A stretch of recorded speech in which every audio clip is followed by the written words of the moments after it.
तो अगर अरेबिक में अगर येशुआ ये शब्द लिखा जाए, ये अरेबिक और हिब्रू में क्या होता है, जो श का स बनता है, तो शालोम को मुसलमान क्या कहते हैं अरेबिक में?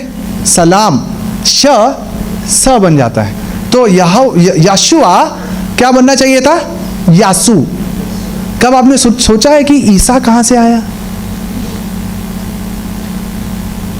ईसा का अरेबिक में कोई मीनिंग नहीं है।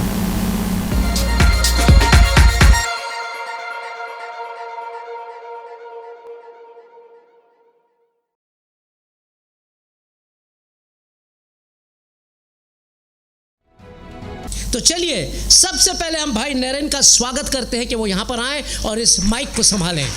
भाई नरेन।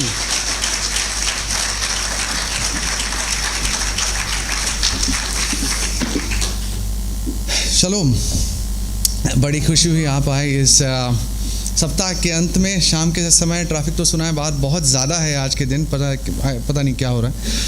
काफ़ी लोग आ भी रहे हैं और ट्रैफिक में फंसे हुए हैं, पर तो भी आप लोगों ने समय निकाला। काफ़ी आप आए इतने दूर, आपका धन्यवाद है उस लिए।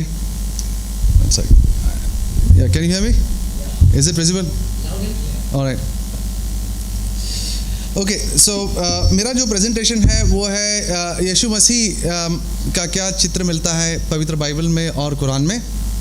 और जैसा आप थोड़ा समझ सकते हैं, जो मुझे बात तो मैं हिंदी में अच्छी कर लेता हूँ, पर जो बहुत गहराई की जो बातें हैं उसे एक्सप्रेस करने में थोड़ी सी दिक्कत होती है, तो थोड़ा हिचकाऊंगा, तो आप समझने की कोशिश कीजिए। और दूसरी बात यह है कि अगर गलत शब्द अगर निकल जाए, जो मैंने काफ़ी प्रैक्टिस किया है, तो होना नहीं चाहिए, पर तो भी पूरे वर्सेस तो प्रोजेक्ट हुआ है, आप उससे पिकअप कर लीजिएगा। पूरा एफर्ट तो हमने किया है वो इसके ऊपर। ठीक है, शुरू करते हैं। ये मेरे लिए बहुत बड़ी ऑनर की बात है कि आप लोग यहाँ पर हैं। और अभी मेरे पास है 120 स्लाइड और समय कम है, तो मैं बहुत तेज़ी से शताब्दी की तरह मैं जाऊंगा इसके थ्रू। जो भी आपके पास सवालात हो वो आप लिख के रखिएगा, ज़रूर हम उसको आंसर करेंगे।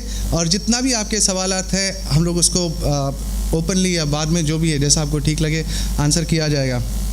एनीवे, तो हम यहाँ पर आज के वक्त इस समय क्यों खड़े हैं, वो है परमेश्वर का प्रेम। हम यहाँ पर खड़े हैं क्योंकि परमेश्वर ने अपना प्रेम आपके लिए जताया है उनके प्रिय पुत्र यीशु मसीह के द्वारा। और हम यहाँ पर खड़े हैं उस प्रेम से, जैसा भाई ने कहा कि ब्रदर जेरी सबसे प्यार करते हैं, हम लोग आपसे प्यार करते हैं। जो इस्लाम में है उनसे भी हम प्यार करते हैं, क्योंकि खुदावन यीशु मसीह ने उनके लिए भी क्रूस पर अपना खून बहाया। तो हम ये प्रोग्राम करते हैं ताकि जो कुछ भी गलत भावनाएं हैं, गलत धारणाएं हैं यीशु मसीह के बारे में, क्रिश्चियनिटी के बारे में, इस्लाम के बारे में, हम आपको एक सबूत देकर हम आपका जो क्वेश्चन उसको आंसर कर सकें। अभी हम क्यों करते हैं, जो आज का जो प्रोग्राम है, आपने सोचा होगा यीशु मसीह इस्लाम और क्रिश्चियनिटी में, उसको क्यों हमने ये प्रोग्राम का टॉपिक हमने सोचा, वो है इस वजह से। हाँ जाकिर, जैसे भाई ने कहा, मैं एक बात आपसे बताना चाहूँगा कि जैसे भाई ने बताया कि हमने काफ़ी बार उनसे बात करने की कोशिश की। और बात यह है कि मैं अभी ओपनली बता रहा हूँ कि फरवरी के मंथ में जो एक जनाब हैं जो अपने आप को IRF के रिसर्च के हेड बताते हैं, शोएब सैयद उनका नाम है, उनके साथ 4 घंटों तक तर्क हुआ मेरा। बट वो चाहते हैं कि जो तर्क हो एक बंद कमरे में हो, खुला लोगों के सामने ना हो। हमने पूछा क्यों, आपको क्या किस चीज़ का डर है? पर कहते हैं नहीं, हम देखना चाहते हैं कि आप तर्क कर सकते हो या नहीं। तो मैंने कहा यार वो तो मुझे भी देखना चाहिए कि आप तर्क करने के काबिल हो भी या नहीं। पर बहुत ही ब्लड प्रेशर बढ़ाने वाली बात होगी, क्योंकि वो 10-12 लोग और हम 2 थे। बहुत चिल्लम चाली बात करने देंगे नहीं, अपना बोल के चुप रह जाएंगे। बहुत बाद में अंत में कहा यार हम मिलेंगे तो अपनी तरफ मिलेंगे, 10 लोग सामने होंगे तो शायद आपको थोड़ा शर्म लगे और इंसानों जैसा व्यवहार करें। मैंने इन्हीं शब्दों में कहा। अभी 9-10 महीने हो गए, अब तक वो इंशाअल्लाह बोल के गए हैं और इंशाअल्लाह ही ईमेल पे कन्वे कर रहे हैं कि इंशाअल्लाह हम मिलेंगे ज़रूर। और मैंने कहा उनसे कि अगर कोई पासवान होते जो जिनको पता नहीं है इस्लाम क्या है और बाइबल के ऊपर उन्होंने ये तर्क करने की नज़रिए से उन्होंने अभ्यास नहीं किया होगा, अगर वो होते तो तुरंत तैयार हो जाते, आधे पैर पे दौड़ के आते। पर हम जब बुलाते हैं तो आते नहीं हैं। तो काफ़ी लोग कहते हैं कि आप डायरेक्ट क्यों नहीं बात करते, क्योंकि वो स्वयं आते नहीं हैं। वो क्या, कोई भी नहीं आता, अभी तो 2 साल हो गए। नहीं हाँ, ऐसी देखिए, बट ऐसा है कि अगर जब मैं मसीह में नया था और जब मैंने ये सब तर्क सुने, मैं हकीकत बता रहा हूँ, यानी कोई मजाक वाला बात नहीं है, तब मुझे, अगर आप ऊपर से सोचो कोई नया हो तो उसे लगेगा ये शायद सच बोल रहा है। और मैं ईमानदारी से बता रहा हूँ, हाँ मुझे भी लगा कि ये तो बोलने में बात तो कुछ है। ऐसे ही नहीं, उनके और भी काफ़ी कुछ उन्होंने प्रतिबंध रखे हुए हैं। जैसे वो कहते हैं जो मुसलमान है वो अपने हाथ पैरों पे गिर के नमाज़ पढ़ता है, सलात करता है। यीशु मसीह ने भी ऐसे ही की। और क्रिश्चियन है खड़े होकर बैठ के प्रार्थना करते हैं। तो हम देखिए यीशु मसीह जैसा प्रे करते हैं। यीशु मसीह उपवास करते थे, हर मुसलमान उपवास करता है रमज़ान के समय, बट शायद ही कोई बहुत कम ईसाई ऐसे हैं जो उपवास करते हैं। तो ऐसे उन्होंने नए नए मापदंड बनाए और कहने के लिए तो काफ़ी कुछ कह सकते हैं। और कहते हैं कि देखिए, यानी कि हम मसीहों से भी ज़्यादा मसीह में हैं। जो एक मुसलमान है वो एक मसीह से भी ज़्यादा मसीह में है। तो अगर आप ऐसा सब सुने और आपको ज़्यादा ज्ञान ना हो तो लगता है। और ख़ासकर हम यहाँ पर खड़े हैं अपने मुसलमान दोस्तों के लिए, मुसलमान भाई बहनों के लिए, क्योंकि मेरे सबसे ख़ास दोस्त मुसलमान हैं। और हम भी चाहते हैं कि कभी वो भी यीशु मसीह को जाने। और वो जब ये सब नौटंकी देखते हैं जाकिर नाइक से, तो that was a slip of tongue, sorry, that was a slip of tongue, गलती था।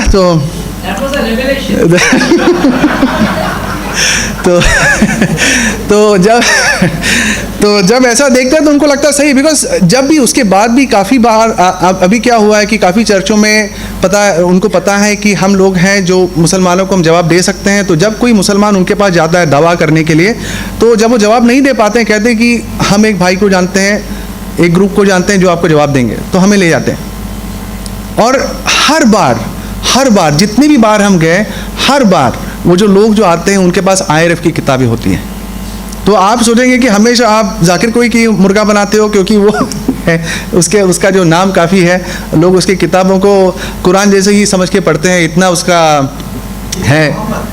Is the next Muhammad for the Muslims. So उस तरह के लोग भी हैं, तो भी क्या करें। तो हमको इसलिए उसके प्रश्नों का जवाब देना पड़ता है। और लिटरली कुछ पूछेंगे तो उसका किताब ऐसे खोलेंगे, ये देखो पढ़ा आपने, तो मैं देखता हूँ, ये हकीकत में हुआ, खुदा जानता है मैं झूठ नहीं बोल रहा हूँ। मैं बोला क्या लिखा है? नहीं, आपने जो सवाल पूछा उसका जवाब। मैं बोला तुमने खुद पढ़ा है, क्या लिखा है? नहीं, उसमें वो कहते हैं मैंने पढ़ा नहीं पढ़ा, उससे क्या है, आपको सवाल का जवाब तो मिला ना। मैं बोला यार, अगर मैं आपसे पूछूं आपकी जेब में कितने पेन हैं और आप कहोगे मेरे हाथ में एक संतरा है, तो मैंने जवाब दिया या नहीं दिया? जवाब दिया भी बोल सकते हैं क्योंकि मैंने कुछ बड़बड़ाया, बट क्या ये बड़बड़ाना जवाब है? नहीं।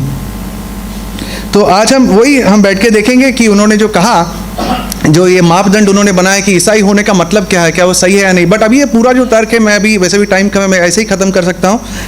सिर्फ एक वर्स कोट करके, जो पवित्र बाइबल ने रिस्पॉन्ड किया हुआ है यूहन्ना की किताब 13वीं पुस्तिका 34 और 35 में, कि एक नया कमांडमेंट यीशु मसीह ने दिया है कि इससे लोग जानेंगे कि तुम मेरे शिष्य हो, कि तुम एक दूसरे से प्रेम करो, और कुछ नहीं। जो ईसाई मसीह होने का मतलब है दिल का रिश्ता। बाहरी दिखावा, बाहरी ये करना वो करना, और दिल में एक पूरा कपट भरा हुआ है, वो उसे मसीह नहीं कहते। इसलिए मसीह ने खुद ही पूरा उनके सवालों का जवाब दिया हुआ है कि मसीह होने का मतलब क्या है। एक दूसरे से प्रेम करो, जिस तरह मैंने तुमसे प्रेम किया उस तरह से एक दूसरे से प्रेम करो। बट अगर मैंने अभी 5 मिनट में ख़त्म कर दिया तो आप सोचेंगे ये कोई नौटंकी था, मजाक था, क्या है, 5 मिनट में तुमने सेशन ख़त्म कर दिया। पर ऐसा नहीं करना है। तो भी उसके सवालों का जवाब देंगे आज। पर सवाल का जवाब इतने छोटे में भी हम ख़त्म कर सकते हैं, क्योंकि जो मसीह का धर्म है, मसीह का जो जानना है, मसीह जिसे कहते हैं, वो दिल का रिश्ता होता है, बाहर का दिखावा नहीं। तो भी चलो देखेंगे उसने जो मापदंड बनाया, क्या मापदंड सही था या नहीं, देखते हैं। अभी हम देखते हैं कि यहाँ पर जो है कुरान 49 वर्स 6, 49 के 6वें वर्ष में लिखा है कुरान में कि जो कोई अगर आता है, एक मिनट मैं पढ़ कर बताता हूँ। No it's in Hindi, that's fine. हाँ, ये कुरान है, किसी काफिर ने नहीं लिखा है, ये जालंधरी साहब ने, जो कहा गया था कि बहुत ही मशहूर और हाफिज़ हैं, हाफिज़ कहलाते हैं, तो इनका जो ट्रांसलेशन है वो बहुत माना हुआ है, तो उसमें से पढ़ रहा हूँ। मैं अपने मन से ट्रांसलेट नहीं कर रहा हूँ, क्योंकि हो सकता है कि कोई मुसलमान बैठा हो या देखता हो ये प्रोग्राम को, तो उसे बुरा लगे कि मैंने कैसे ट्रांसलेट किया। तो मैं पढ़ के बता रहा हूँ वर्ड टू वर्ड। 49 वर्स 6, 49 के 6वें वर्ष। मोमिनो, अगर कोई बद किरदार तुम्हारे पास कोई खबर लेकर आए तो खूब तहकीक कर लिया करो कि किसी कौम की नादानी से नुकसान ना पहुंचाए, फिर तुमको अपने किए पर शर्मिंदा होना पड़ेगा। तो कोई आके तुम्हारे पास कुछ कहता है तो उसे वेरीफाई कर लिया करो, उसके ऊपर सोच लिया करो, तहकीकात कर लिया करो कि कहीं आपको गलत इन्फॉर्मेशन तो नहीं मिल रहा है। और उसी के ऊपर अगर जो इब्न कतीर है, जिन्हें इस्लाम मानती है कि वो इस्लाम के बेहतरीन विवरणकर्ता में से एक है, सबसे आगे उनका नाम आता है इब्न कतीर का, उन्होंने इस वर्ष पे कहा है, मैं इसका तर्जुमा कर सकता हूँ कि अगर कोई गलत एक्सप्लेनेशन देता है, गलत सुझाव देता है कुरान के बारे में, तो उसका नरक में जाना निश्चित है। तो ये मुसलमानों पे ये पाबंद, ये एक हिदायत है, उनके लिए कानून है कि वो तहकीकात करे कि अगर कोई कहता है, जैसा जाकिर नायक है, दीदात है, बहुत सारे लोग जो कह रहे हैं क्या सही कह रहे हैं। तो अभी हम देखेंगे, और हर चीज़ जैसा मैं कहता हूँ, जैसे भाई ने भी कही, हर चीज़ मैं आपको वर्स बाय वर्स कुरान में से बताऊँगा, हदीसों में से बताऊँगा, फिर आपके ऊपर है कि आपको उसे स्वीकारना है नहीं स्वीकारना है, वो आपकी मर्ज़ी। इस्लाम के ऊपर मैं आपको थोड़ा सा बैकग्राउंड दे देता हूँ। फास्ट बात करूँगा। कुरान वो किताब है जो मोहम्मद जो नबी थे, उन्होंने कहा कि उनको अल्लाह ने दी है, वर्ड फॉर वर्ड अल्लाह की तरफ से आया हुआ है। दूसरी बात है हदीस, आपने सुना होगा हदीसों के बारे में। ये क्या चीज़ है? अभी जो कुरान में कहा गया था कि मोहम्मद साहब जो हैं वो एक क्या कह रहे हैं, अल्टीमेट एग्जाम्पल है। अगर आपको जानना है कि ज़िंदगी में कैसे जीना है, तो आपको मोहम्मद साहब के रहने, बात करने, खाने, उठने बैठने का सब वर्ड फॉर वर्ड फॉलो करना। अगर आप देखेंगे, पहले मैं सोचता था, हकीकत की बात है कि जो मुसलमान हैं, मजाक नहीं उड़ा रहा हूँ, हकीकत की बात है, आपने कभी देखा जब मुँह धोते हैं ना तो दाढ़ी में ऐसा करते हैं, देखा आपने? मैं ऐसे क्यों करते हैं? मजाक नहीं उड़ा रहा हूँ, आई स्वेयर मैं मजाक नहीं उड़ा रहा हूँ। बाद में मैंने देखा हदीसों में लिखा है कि मोहम्मद साहब जब ऐसा अपना मुंह धोते थे तो दाढ़ी में से ऐसे किया करते थे। तो हर मुसलमान जो वर्ड फॉर वर्ड जो उनका जो कार्य पे फॉलो करते हैं, हदीसों में वो लिखा है। अभी कुरान में ये लाजमी है कि तुम मोहम्मद को अल्टीमेट एग्जाम्पल मानो, पर कहीं पर भी कुरान में ये नहीं बताया गया है कि मोहम्मद साहब कैसे जिया, ने अपनी ज़िंदगी कैसे बिताई। तो अगर आपको जानना है कि मोहम्मद साहब ने कैसे अपनी ज़िंदगी बिताई ताकि मैं अपनी ज़िंदगी उनके ज़िंदगी के अनुसार रखूं, तो आपको हदीसों में जाना होगा। और हदीसों में ये लिखा गया है कि उनके जो साथ गांठ में रहते थे, उनके साथ जो लोग रहते थे, उन्होंने बताया कि अच्छा हमने मोहम्मद साहब को ऐसे करते हुए देखा, हमने हज़रत मोहम्मद को ये कहते हुए सुना, हमने मोहम्मद को ऐसा हुआ तो उन्होंने वैसे करते हुए सुना। तो ये सब जो है देखा, ये सब जो है उनका जो कार्यशाली जो है वो हदीसों में दर्ज है, कुरान में नहीं। तफसीर अभी कुरान है, अगर आप पढ़ोगे आपको समझने में बहुत दिक्कत होगी। तो तफसीर जो है, कमेंट्री जिसे कहते हैं, उसमें कुरान के हर एक आयत के या उसके बारे में पूरा विवरण दिया हुआ है कि उसका मतलब क्या है। आखिर में है सीरा उनके जीवन की कथा। काफ़ी लोग जो उनके समय पे रहे, उनके बाद रहे, जो उनके काफ़ी सालों के बाद, काफ़ी उनके इंतकाल के काफ़ी वर्ष बाद लोगों ने उनके बारे में उनकी जीवनी लिखी, तो वो तफसीर है। तो ये 4 किताबें हैं जो मुसलमान मानते हैं, एक तो कुरान, फिर हदीस, तफसीर और सीरा। नाउ आप कहोगे कि हदीसों पे मैं क्यों बता रहा हूँ, क्योंकि काफ़ी चीज़ मैं हदीसों में से बताऊँगा, तो आप कहोगे नहीं ये तो कुरान में तो नहीं लिखा है, हदीस में लिखा है, हम हदीस को क्यों माने। पर बात यह है कि अगर हदीस ना हो तो जो मुसलमान कुछ भी करने के लायक नहीं रहेगा, उसे खुद पता नहीं कि कहाँ पे कैसे करना है। फॉर एग्जांपल वो देखते हैं आप कि वो नमाज पढ़ते हैं, 5 बार पढ़ते हैं, उठते बैठते हैं, जो करते हैं, जो बोलते हैं, कुरान में कहीं पर भी नहीं लिखा है क्या बोलना है, कैसे उठना है, कैसे बैठना है, कहीं पर भी इसका विवरण नहीं है। आपको ये सिरा और हदीस में मिलेंगे, और उसमें भी कंफ्यूजन है, क्योंकि शिया बोलते हैं दिन में 3 बार करनी है और सुन्नी कहते हैं दिन में 5 बार। दूसरी बात, ज़कात वो जो देते हैं ना, लोगों को देते हैं, आम्स देते हैं, वो कितना देना है, किसको देना है, कैसे देना है, किस भाषा में देना है, वो सब जो विवरण है, डिटेल्स हैं, वो आपको हदीसों में मिलेगी। तीसरी, हज पे जाते हैं, ये हर एक मुसलमान का एक बहुत बड़ा ड्रीम कह सकते हैं, एक सपना होता है कि ज़िंदगी में कम से कम एक बार हज जा। आपने सुना होगा, सब जानते हैं, पर हज जाना है, कब जाना है, कौन से दिन जाना है, कैसे हज करते हैं, ये सब का विवरण जो है, पूरा जो डिटेल जो है, ये आपको सिर्फ और सिर्फ हदीसों में मिलेगा। आगे हम देखते हैं रमादान में कैसे करना है। अगर जो नॉर्थ पोल पे अगर कोई लोग रह रहे हैं तो उसका कैसा आप उनको कैसे समझेगा कि कब सूरज उठा कब नहीं उठा, क्योंकि वहाँ पर तो हमेशा सूरज ना के बराबर होता है। या शहादा अगर करना है, जो कहते हैं ना ला इलाहा इल्लल्लाह, वो सब जो लंबा है, मैं पूरा नहीं कह सकता, वरना बोले अरे ये मुसलमान बन गया, तो पूरा मैं बोल नहीं सकता, आधा बोल दिया मैंने। पर बात है कि कहीं पर कुरान में आप मानो या ना मानो, कुरान में कहीं पर ये शहादा बताया भी नहीं गया, कहीं पर भी नहीं। हाँ, आप ये कह सकते हो, कोई मुसलमान ज़रूर बोलेगा हाँ यहाँ आधा लिखा है, यहाँ आधा लिखा है, पर जो आप कह रहे हो शहादा पढ़ना है, कहाँ पर लिखा है भैया? आप जो कहते हो दो, एक तो अल्लाह के बारे में, दूसरा मोहम्मद के बारे में, वो कहाँ लिखा है? और उस पर भी कंट्रोवर्सी, क्योंकि कुरान ओनली वाले जो हैं, जैसा शिया सुन्नी वाले हैं, वैसे कुरान ओनली वाले कहते हैं नहीं, जो दूसरी बात है मोहम्मद रसूल अल्लाह, वो अगर हम कहेंगे तो वो एक बहुत बड़ा पाप है, तो हम कहेंगे सिर्फ ला इलाहा इल्लल्लाह, इधर इज़ नो गॉड बट अल्लाह। तो इस पर भी जो कंट्रोवर्सी, क्योंकि कुरान में कहीं पर जिक्र नहीं है, जो लोगों को जैसा ठीक लगा वो करते हैं।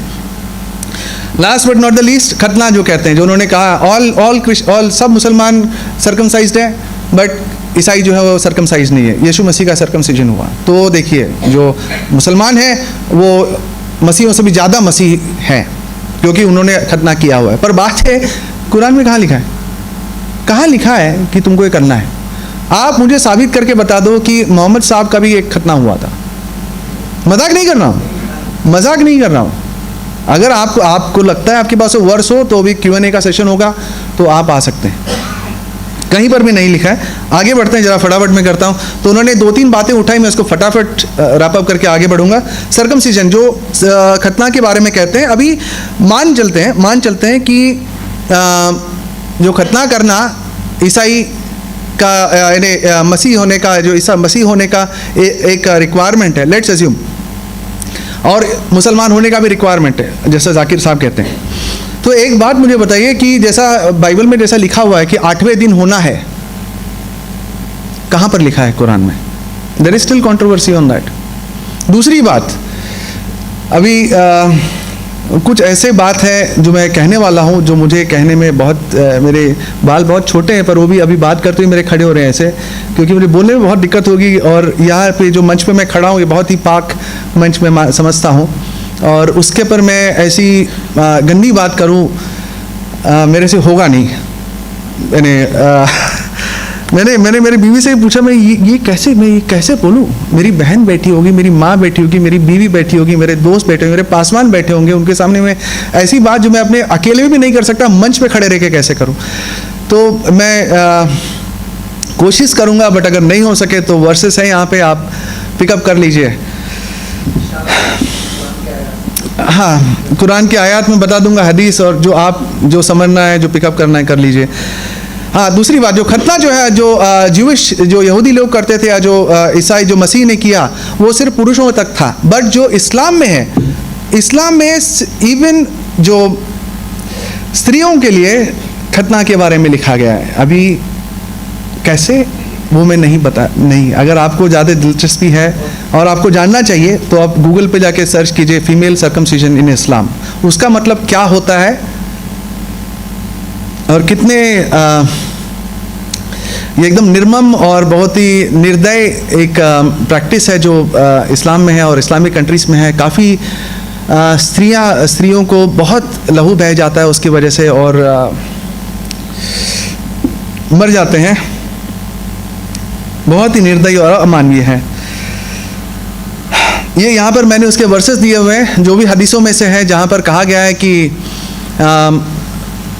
औरतों को भी खतना करना बहुत ज़रूरी है। और यहाँ पर हम देखते हैं कि सुनान अबू दाऊद, वो भी एक हदीस की सेट है, उसमें लिखा गया है कि मोहम्मद साहब ने खुद कहा है कि औरतों का भी होना है पर ज़्यादा मत काटो हमें। एनीवे, उन्होंने उसका कारण दिया ताकि उसका जो आबरू है वो बच सके। क्या संबंध है? क्या संबंध है?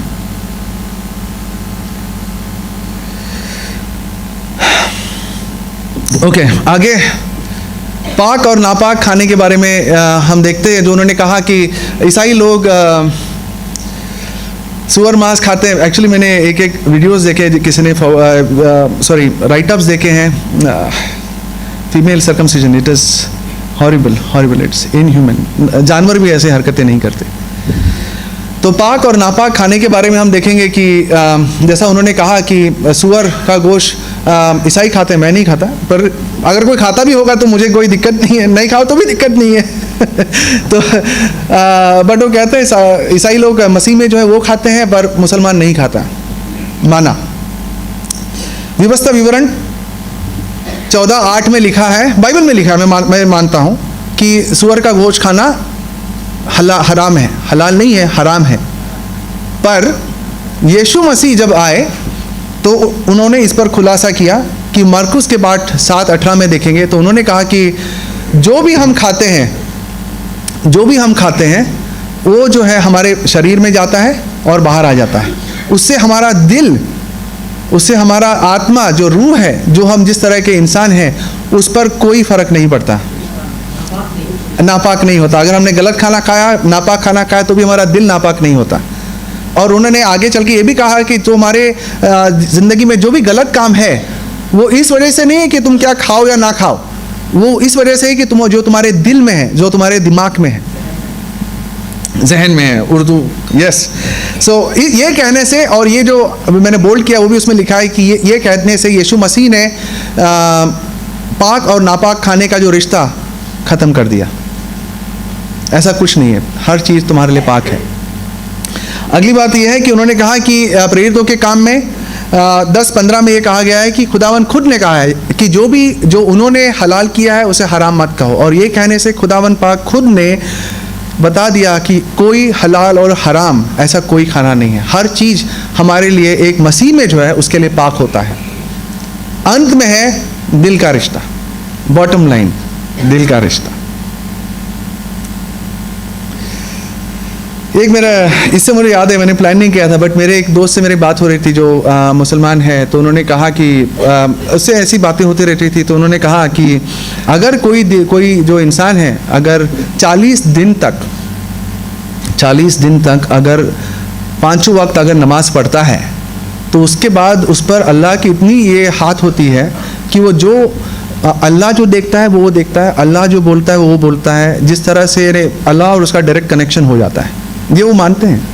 मैंने बोला भाई अगर ऐसा है तो मजाक की बात नहीं, आप सोचिए तो जो वो कौन है जो इस दुनिया में जो नमाज 5 वक्त के 5 वक्त पढ़ता है, कुछ भी हो जाए, आप जानते हैं कौन सा वो ग्रुप है जो कुछ भी हो जाए नमाज छोड़ते नहीं है? तालिबान। 40 दिन तो छोड़ो, उन्होंने 40 महीनों और 40 साल भी उन्होंने कभी, यानी गोलीबारी चल रही है, अपना दोस्त को खड़ा करेंगे, तू गोलीबारी कर, मैं यहाँ पे नमाज पढ़ता हूँ, तो उसको काट, मैं यहाँ पे नमाज पढ़ता हूँ, फिर मैं काटूंगा, फिर तू आके नमाज पढ़। दिल का रिश्ता। बोला तो वो भी जो अल्लाह ने जो बोला वो कर रहा है, और वो जो देख रहा है वो अल्लाह देख रहा है, क्या हिसाब है? आगे हम देखते हैं कि ठीक है, तो उन्होंने कहा पाक और नापाक चीज़ों के बारे में, जिसका मैंने अभी उत्तर दिया। आगे चल के हम देखते हैं ऊंट। जैसा हमने camel in Islam and Christianity, ऊंट का इस्लाम और मसीहों से क्या संबंध है? हम देखते हैं ड्यूट्रोनॉमी 14:7, उन्होंने कौन सा पढ़ा जो आपने वीडियो देखा? 14:8, 14:7, एक वर्ष पहले, सिर्फ एक वर्ष पहले क्या लिखा है? ऊंट का गोश्त भी आप नहीं खाओगे, वो भी आपके लिए सूअर के गोश्त जैसा है। अभी जाकिर ने ये क्यों नहीं बताया? तकिया पता नहीं, जो भी है वो जाने। पर बात है कि ऐसी बातों से, ऐसी हरकतों से लोग जो है गुमराह जाते हैं। जो मुसलमान भाई बहन है जो हक के तलाश में है वो गुमराह जाते हैं। उनको लगता है कि जो ये कह रहा है सही कह रहा है। देखो कितने गंदे लोग हैं ये मसीही लोग, सूअर का गोश्त खाते हैं। फाइन, वहाँ पर ऊंट का गोश्त भी कहा है। हमारे लिए तो हलाल कर दिया हमारे खुदा ने, पर ऊंट का गोश्त भी कहा है। क्या जो मुसलमान है वो ऊंट का गोश्त नहीं खाता? जब हज पे जाते हैं तो किस चीज़ की बलि चढ़ाते हैं? ऊंट का। आप विश्वास नहीं करोगे, वो मेरे पास वीडियो और फोटो भी है बट मैं दिखा नहीं सकता। मैं आपको वर्स बता देता। कुरान में लिखा हुआ है, कुरान की 22वीं आयत की 36वीं वर्स में मैं पढ़ के बता सकता हूँ कि यहाँ पर उन्होंने लिखा है कुर्बानी वाले ऊँटों के बारे में। मैंने पूरा मार्क करके रखा था पढ़ के दिखाने, बट अभी समय थोड़ा आगे निकल गया है। 22 के 36 में लिखा है कुर्बानी वाले ऊँट के बारे में। और आगे चल के हम हदीसों में देखेंगे लिखा हुआ है कि एक ऊंट की बलि चढ़ाना, ऊंट की कुर्बानी चढ़ाना 7 गुना ज़्यादा पाक है, 7 गुना ज़्यादा अच्छा है। अगर आपने कोई बकरी या मेमने का चढ़ाया उससे ज़्यादा आपके लिए बेटर होगा कि आप ऊंट की बलि चढ़ा, 7 गुना बेटर है। क्या यीशु मसीह ने कभी ऊंट का गोश्त खाया होगा? आपको लगता है? क्या कोई मुसलमान मानेगा? नहीं। क्या उन्होंने कभी सोच भी सकते हैं कि यीशु मसीह ने एक ऊंट की कुर्बानी चढ़ाई होगी? कभी नहीं। तो ये हम देखते हैं कि जो उन्होंने सूअर गोश्त के बारे में कहा था वो हमने अलग किया हुआ है और यहाँ पर वो लागू नहीं होता।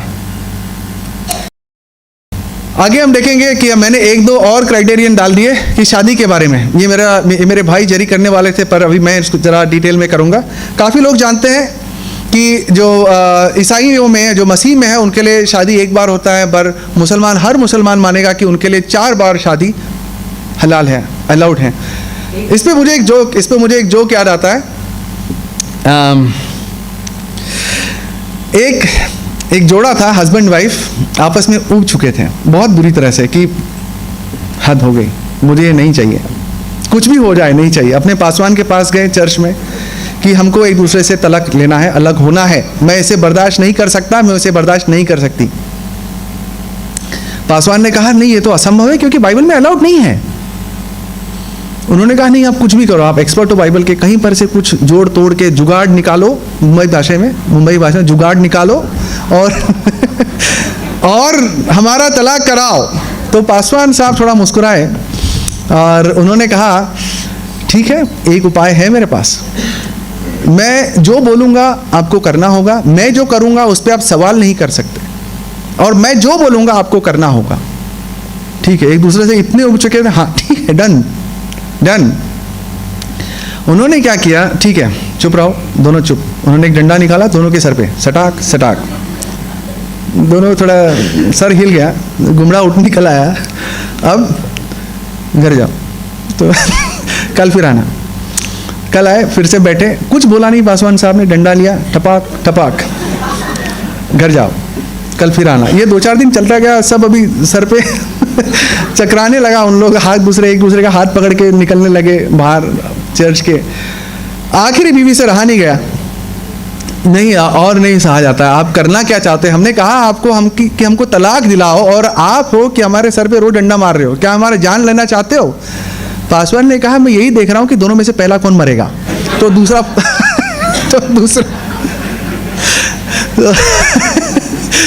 तो जो मरा दूसरा बच गया। तो जो मसीहों के लिए एक ही बार शादी लागू है, एक समय पर एक नहीं, पूरी जिंदगी में एक छोड़ा दूसरा नहीं, मेरे पास एक ही है, नहीं, हर समय एक अलाउड है, पूरी जिंदगी में कुछ भी करो। तो ये सब जानते हैं, मैंने यहाँ पे उसका रेफरेंस दिया हुआ है कि अलग होना है तो सिर्फ मौत से। अभी सब मुसलमान जानते हैं ये बात, 4 अलाउड है, बट 4 का मतलब है कि maximum 4 at any point of time, कि उसमें से 2 को भगा दो, 2 नहीं ले लो, 4 मैक्सिमम अलाउड हैं। तो ऐसा नहीं है कि 4 से ज़्यादा पूरी ज़िंदगी में बीवियाँ नहीं कर सकते। हाँ कर सकते हो, तलाक दो, नया ले लो, है ना, OLX पे बेच दो। सो सॉरी तो सॉरी एनीवे, सो आगे पर हम देखते हैं इसके ऊपर और थोड़ा। बीवियां तो आपके पास सिर्फ 4 अलाउड हैं, पर आप संबंध, शारीरिक संबंध अनगिनत और औरतों के साथ रख सकते हो, जो आपके गुलाम हैं या जो आप गए हो और कहीं पर से आपने किसी पर हावी होकर उसकी बीवी को उठा लाए हो, उसकी बहन को उठा लाए हो, तो उसके साथ में आपको अगर शारीरिक संबंध रखना है, उस पर पाबंदी नहीं है। वो 4 की गिनती में नहीं है, तो 4 बाजू में है। उसके अलावा आप इस पे कोई आपको कमी नहीं है, कमी नहीं रहती, वो बात नहीं है। मोहम्मद साहब के ऊपर जो पैगंबर थे, उन पर तो वो भी लिमिट नहीं है। अगर मैं आपको हिंदी में पढ़ के बताऊं ये वर्स, क्योंकि ये शायद मैं जब भी किसी मुसलमान से कहता हूं तो वो विश्वास नहीं करते, तो मैं पढ़ के बताता हूं आपको। कुरान 33 का 50, ध्यान से सुनिए, मैं वर्ड फॉर वर्ड पढ़ रहा हूं, अगर आपको विश्वास ना हो तो बाद में आके चेक कर लीजिएगा। हे पैगंबर, हमने तुम्हारे लिए तुम्हारी बीवियां जिनको तुमने अपने मेहर दे दी है हलाल कर दी है, हलाल मीन्स अलाउड, और तुम्हारी लौंडियां जो खुदा ने तुमको काफिरों की गनीमत के माल के तौर पर दी है, यानी दूसरे वॉर कैप्टिव्स कहीं से आपने वॉर में उठा के लाए हो, दिलवाई है, और तुम्हारी चचा की बेटियां और तुम्हारी फूफी की बेटियां और तुम्हारे मामुओं की बेटियां और तुम्हारी खालाओं की बेटियां जो तुम्हारे साथ वतन छोड़कर आई है, सब हलाल है। नहीं प्लीज़ हंसिएगा मत, ये कोई अगर मुसलमान भाई होगा तो उनको बुरा लगेगा, ये बिकॉज ये मैं पढ़ के बता रहा हूँ, ये मैं पढ़ के बता रहा हूँ, ये कुछ मैंने कॉमा फुल स्टॉप भी ऐड नहीं किया है, सब हलाल है। और कोई मोमिन औरत अगर अपने पैगंबर को बख्श दे, यानी मेहर लेने के बगैर निकाह में आना चाहे, बशर्ते कि पैगंबर भी उससे निकाह करना चाहे, वह भी हलाल है। लेकिन यह इजाज़त ए मोहम्मद खास तुमको ही है, और किसी को यह अलाउड नहीं है। खालाओं की बेटियां, मामा की बेटियां, चाचा की बेटियां, वो सब किसी और के अलाउड, सब मुसलमानों को नहीं। हमने उनकी बीवियों और लौंडियों के बारे में जो मेहर अदा करने के लिए ज़रूरी है मुकर्रर कर दिया है, हमको मालूम है, इसलिए कि तुम पर किसी तरह की कमी ना हो, यानी कि 4 बीवियां अगर कम पड़े हो, तंगी में हो, तो किसी तरह की तंगी ना रहे, और खुदा बख्शने वाला मेहरबान है।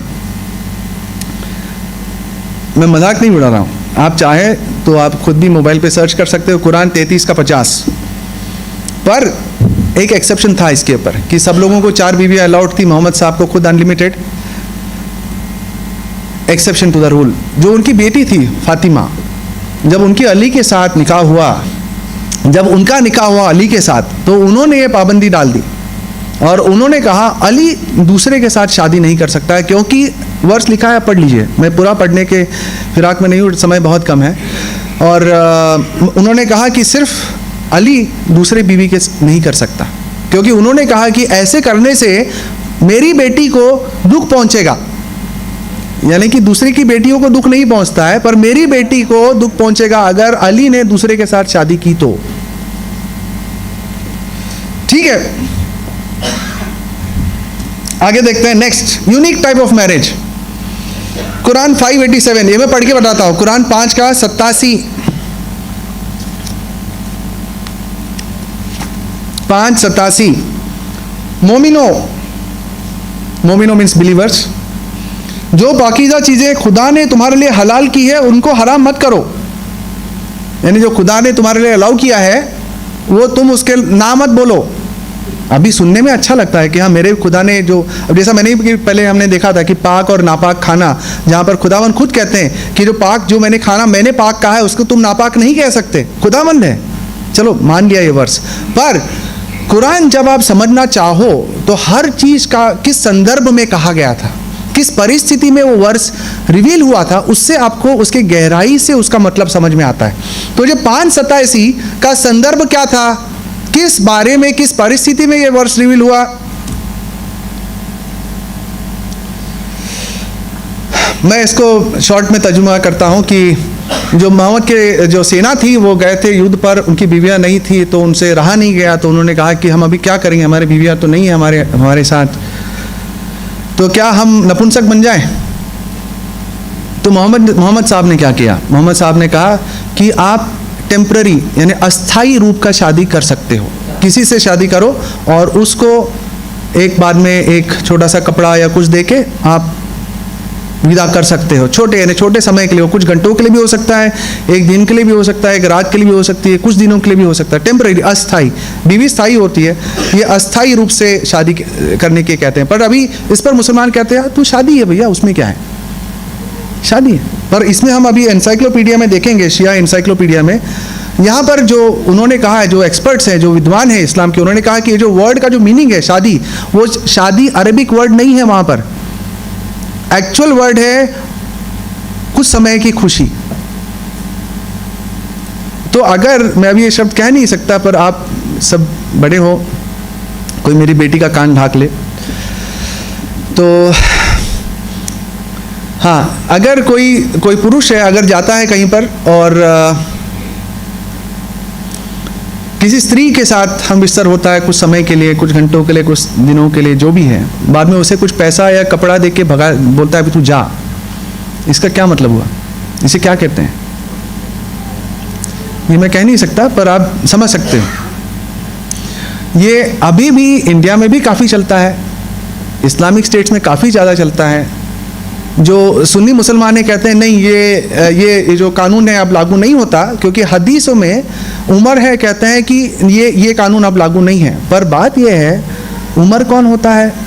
अल्लाह की जो प्रेरणा जो उन्होंने दी है, अल्लाह ने जो हिदायत दी है, अल्लाह ने जो पाक किया है, क्या उमर या इवन मोहम्मद क्या उसे नकार सकता है? नहीं।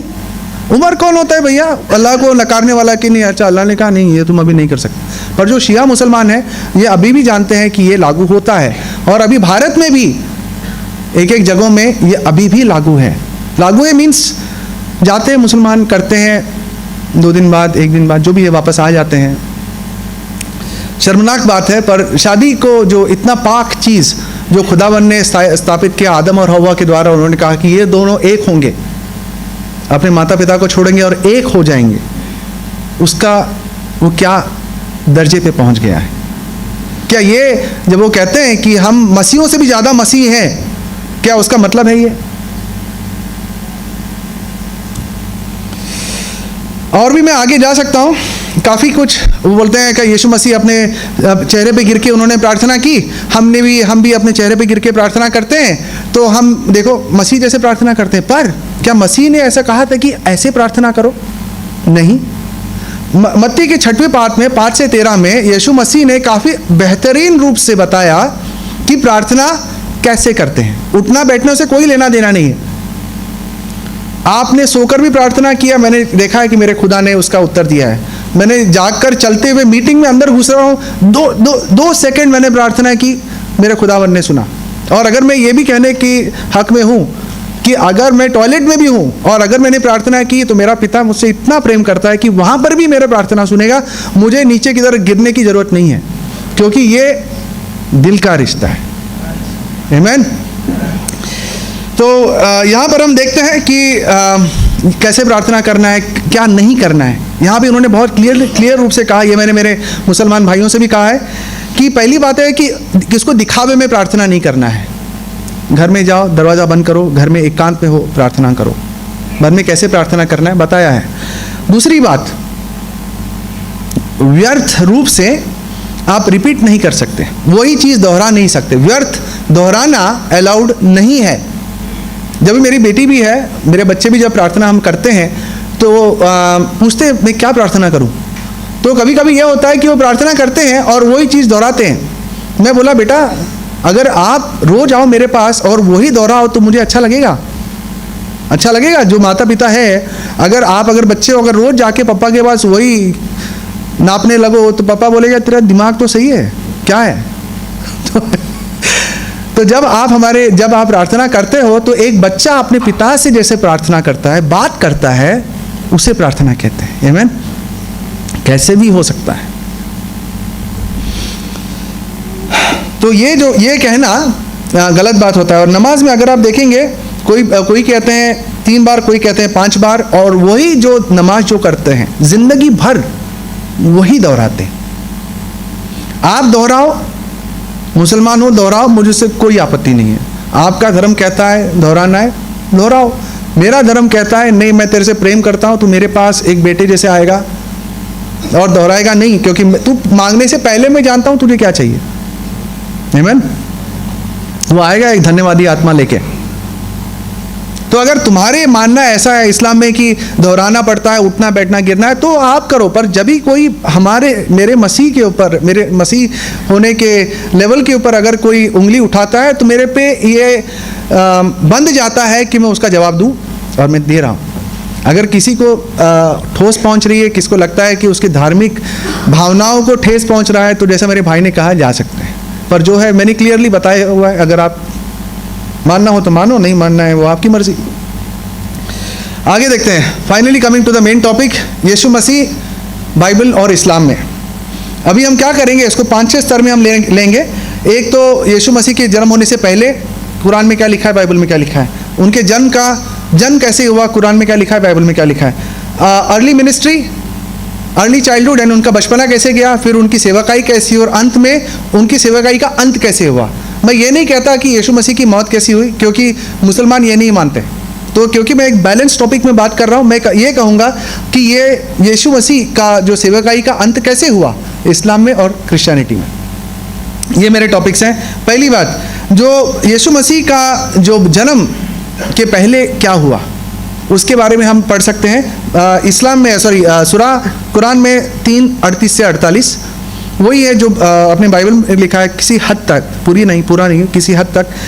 लूक 1:18 और 57 से 60, मत्ती की पुस्तिका 1:18 से 24। मैंने सोचा था पढ़ूं, पर समय बहुत कम है। अगर मैं पढ़ने जाऊंगा तो 4 घंटे इधर ही निकल जाएंगे। एनीवे, और पर इसमें हम देखते हैं कि यीशु मसीह के पास वो फरिश्ता आता है, मरियम के पास वो फरिश्ता आता है और कहता है कि तू बच्चा जनेगी, हामिला होगी। वो कहती है कि कैसा होगा, मैं तो एक मर्द को नहीं जानती, मैं तो कुंवारी हूँ। और वो तब कहता है कि परमेश्वर का, खुदा की रूह तेरे तुझ पर आएगी और तू बच्चा जनेगी, और उसका नाम होगा यीशु, इमैनुअल, खुदा मेरे साथ है। तो ये इन शॉर्ट है ये वर्सेस में जो लिखा है। पर बाइबल में अगर हम देखेंगे, कुरान में जो है सिर्फ यीशु मसीह के जन्म होने से पहले क्या हुआ, जो गिब्रील एंजल आता है और मरियम को काफ़ी कुछ कहकर जाता है, वो उसके बारे में है। पर बाइबल में अगर हम देखेंगे, यीशु मसीह के आने के हजारों साल पहले से जो भविष्यवाणियाँ दी गई थी, सब नोटेड है। तो कुरान में आपको एक छोटा सा चित्र मिलता है और बाइबल में आपको एक पूरा चित्र सामने आता है। जैसा हम पढ़ेंगे, मैं फटाफट आपको पढ़ के सुनाता हूँ कि यीशु मसीह आएंगे इब्राहिम की लाइन से। ये लिखा है जेनेसिस 12:3, इब्राहिम की वंशज होंगे। यीशु मसीह का जो पिता, जो माता होगी वो कुंवारी होगी, पुरुष को नहीं जानेगी जब यीशु मसीह का जन्म होगा। वो लिखा है आइज़ाया की पुस्तिका 7:14 में। और यीशु मसीह एक इसहाक और याकूब के वंशज में होंगे, ये भविष्यवाणी दी गई है जेनेसिस की 17:19 में। यीशु मसीह बेथलेहम के शहर में पैदा होंगे, वो भी लिखा हुआ है। बाद में वो यहूदी ट्राइब से होंगे, यहूदी कबीले से होंगे, और वो राजा दाऊद के वंश में से होंगे। और अंत में ये भी लिखा गया है कि यीशु मसीह का जो जन्म है, उस समय काफ़ी दुख का समय होगा, काफ़ी उस समय हाहाकार मचा होगा। यानी यीशु मसीह के जन्म का शोक नहीं मना रहे होंगे, बट उस समय कुछ और ऐसा मातम छाया हुआ होगा। और जैसा हम बाइबल में पढ़ते हैं, उस समय जो राजा हेरोद था, यीशु मसीह को मारने के लिए उन्होंने उस समय आदेश दिया कि 2 साल के नीचे वाले सब बच्चों को मार दिया जाए। तो ये जो भविष्यवाणी थी पूरी हुई। आमीन। तो इस पर इतना पाक चित्र, इतना आश्चर्यजनक, जो पूरे संसार के जो हिस्ट्री में, इतिहास में कभी ऐसा ना हुआ, उसके बारे में हम देखते हैं। जो इस्लाम के जो सो कॉल्ड विद्वान हैं वो क्या कहते हैं। तो इन्होंने ये कहा है, इन शॉर्ट जो मैं हिंदी में अगर उसका तर्जुमा करूं, कि बाइबल में लिखा गया है कि जो पवित्र आत्मा, जो खुदा की रूह है, वो खुदा की रूह मरियम पर आएगी और बच्चा जनेगी। तो बोलते हैं कि जो लोगों के मन में एक चित्र आता है जो एक शारीरिक संबंध के जैसा चित्र आता है। कहाँ से उनके मन में ऐसे सवाल आते हैं पता नहीं, बट नौटंकी अच्छा होता है और काफ़ी लोग इस नौटंकी में आ जाते हैं। फिर कहता है कि बड़ी बात यह है कि बाइबल कुरान में लिखा गया है कि कुरान कहता है कि जो खुदावन ने कहा हो जा, और हो जाता है। तो आप ही बताओ कौन सा भाषा ज़्यादा अच्छा है। और अगर ऊपर से अगर आप सोचो, तो अगर ऐसा ऊपर से अगर आप पढ़ें तो आपको लगेगा शायद कुरान में जो भाषा लिखी है वो ज़्यादा पाक है, ज़्यादा साफ है, ज़्यादा पवित्र है। अब हम देखेंगे उसका मतलब क्या है। पहले हम देखेंगे कि ओवरशैडो जिसे कहते हैं, छाया में रहना, जो कहते हैं ना परमेश्वर की छाया तुझ पर आएगी, परमेश्वर की रूह की छाया तुझ पर आएगी, उसका मतलब क्या है। इसका अगर इसका सही आपको अगर मतलब निकालना है तो बाइबल में ये शब्द कहाँ पर इस्तेमाल हुआ वो देखते हैं। पहला देखेंगे जेनेसिस के किताब में 1:2 में लिखा हुआ है कि जो परमेश्वर की छाया जो है, परमेश्वर की जो पवित्र आत्मा जो है, वो पानी के ऊपर मंडराती रहती थी। सेम वर्ड यूज हुआ है, पानी पे वो मंडराना, सेम वर्ड यूज हुआ है। पानी पर उसकी छाया रहती थी, जो पृथ्वी पर जो पानी थी, और उस समय कुछ नहीं हुआ था। और हम देखते हैं कि परमेश्वर की छाया, परमेश्वर की रूह की छाया, खुदा की रूह जब पानी पे मंडरा रही तो क्या हुआ, बाद में उसी में से परमेश्वर ने, खुदावन ने सब कुछ बनाया। कुछ भी नहीं था, सब जीव जंतु पानी में ये वो सब उन्होंने पवित्र अपने रूह से बनाया। तो जब हम देखते हैं जब खुदावन की रूह कहीं पर होती है तो वहाँ पर उनका सामर्थ्य भी उनके साथ होता है। आगे हम देखते हैं जो लीडर्स हैं उन पर सशक्त होते हैं और बड़े बड़े महान काम करने के लिए। इसके लिए भी काफ़ी रेफरेंसेस दिए हुए हैं, जैसे नंबर्स, गिनती की पुस्तिका 11:25, जजेस की पुस्तिका 3:9-10, पहला शमूएल 10:10, काफ़ी और वर्सेस है जहाँ पर सेम वर्ड यूज़ है। उसका मतलब, और जहाँ पर भी है परमेश्वर की छाया जिस पर भी आई वो बड़े बड़े काम करने के लायक हो गया। जो बाइबल जानते हैं वो सिर्फ रेफरेंस देख के समझ गए होंगे कि मैं किस चीज़ की बात कर रहा हूँ। आगे देखते हैं जो मामूली इंसान है वो बड़े बड़े काम करने लगा। आगे देखते हैं, और जब परमेश्वर की छाया किस पर आई, खुदावन की छाया किस पर आई, तो बड़े बड़े चमत्कार, आश्चर्यजनक चमत्कार होने लगे। आगे हम देखते हैं कि जब परमेश्वर खुदावन की छाया किसी पर आती है तो वो बंदिशों में से छूट जाता है। और एक यहाँ पर एक वर्स भी है जजेस की पुस्तिका 15:14 में, जब खुदावन की छाया इस पर आई, किस पर आई, जागी हो सैमसन। क्या बात है भैया, इधर चर्च वाले इतने बैठे हैं, जवाब देने में इतना समय, ज़्यादा फास्ट तो नहीं हो ना, हाँ या ना, उतना तो बोल सकते हो। Okay, excellent. तो यहाँ पर देखते हैं शमूएल पे जब खुदावन की छाया आती है, खुदावन की रूह की छाया जब आती है, तब उन्होंने क्या किया, एक मरे हुए गधे का जबड़ा लिया और 1000 फिलिस्तीनियों को मार दिया। और इस पर एक डिबेट हुआ था, सेम जो गए अभी दीदात, उनका अनीश शरोश के साथ, जो एक अरब क्रिश्चियन है, जो मुझे याद आया जब मैंने पढ़ा कि उस डिबेट में जो अहमद दीदात जिस तरह से किरदार अभी निभा रहे हैं वही नौटंकी वहाँ पर भी की। उन्होंने सबके सामने कहा, देखो इजराइल ने वहाँ पर फिलिस्तीनियों को हजारे की तादाद में मान रहे मशीन गन लेके, अगर सच में गधे के जबड़े से 1000 लोग मर सकते हैं तो मशीन गन लेके जाने की क्या जरूरत है, सब लोग जबड़ा लेके क्यों नहीं जाते। यानी कि बाइबल में जो लिखा है वो मनगढ़ंत है।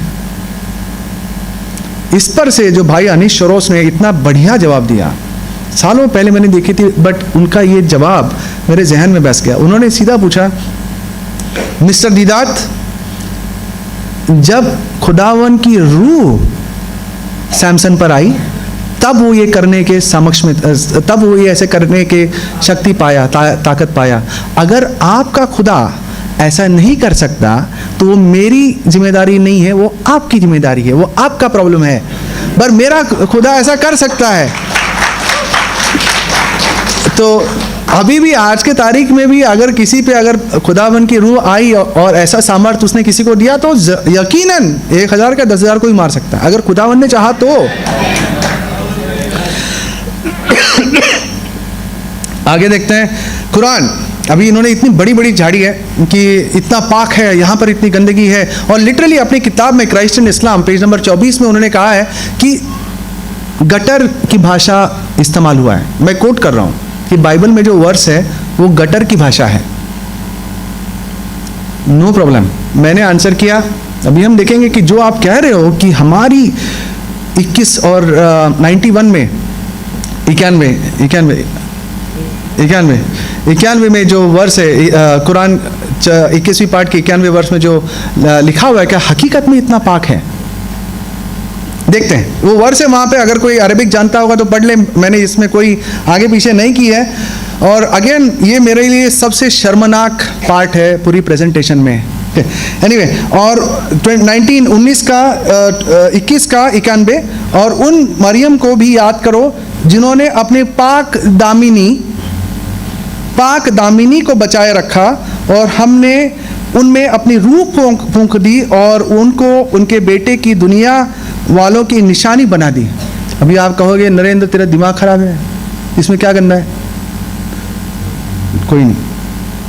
यहाँ पर जो पाक दामिनी, ये शब्द पे आप गौर कीजिए, पाक दामिनी, और यहाँ पर उसका जो वर्ड जो डाला हुआ है वो है फरजाहा। और ये मैंने 2 हालिमों को मैंने फ़ोन भी किया इससे पहले कि मैं इस प्रेजेंटेशन में आता, जो अरबिक के उस्ताद हैं, और उनसे मैंने ये ट्रांसलेशन कंफर्म किया है। ऑनलाइन जाके कंफर्म किया, डिक्शनरी में भी कंफर्म किया, क्योंकि मेरे कानों को खुद विश्वास नहीं हुआ, मेरे आँखों को विश्वास नहीं हुआ जो मैं पढ़ रहा हूँ। मेरी बीवी को दिखाया, तुम्हारा दिमाग तो सही है, क्या है? anyway, मैंने कहा मैंने नहीं बोला। anyway, तो यहाँ पर हम देखते हैं जो पाक दामिनी जो शब्द है वहाँ पर यहाँ पर यूज़ हुआ है वो है फरजाहा। अब ये फरजाहा जो अरबिक वर्ड है उसका मतलब क्या है? यहाँ पर पाक दामिनी, यहाँ पे चैस्टिटी लिखा हुआ है इंग्लिश में। कल चर्च है, शायद मुझे अंदर आने ना दे, तो मैंने कभी ऐसी गंदी बात नहीं कही है, पर माफ़ करना। उसका अर्थ है किसी तरह का सेपरेशन, यानी ऐसा 2 भाग होना, या किसी तरह का पढ़ लीजिए अगर आप पढ़ सको तो, सॉरी मेरे से नहीं होगा। तो बाद में मैंने 5-6 साइट ऑनलाइन में गया और वहाँ पर कुरान ट्रांसलेट नहीं किया, वो वर्ड को ट्रांसलेट किया। इंटरनेट से है, सर्टिफाइड साइट से, तो मेरी तरफ मत देखिएगा। This is the meaning. आंखें बंद कीजिए बच्चों की प्लीज। जो पाक दामिनी का मतलब ये है,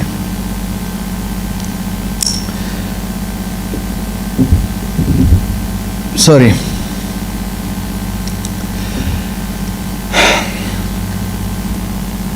ये गूगल ट्रांसलेट में मैंने खुद ही स्क्रीनशॉट लिया है, और लेफ्ट ये तरफ में अरबिक टू इंग्लिश है और ये तरफ में अरबिक टू हिंदी है।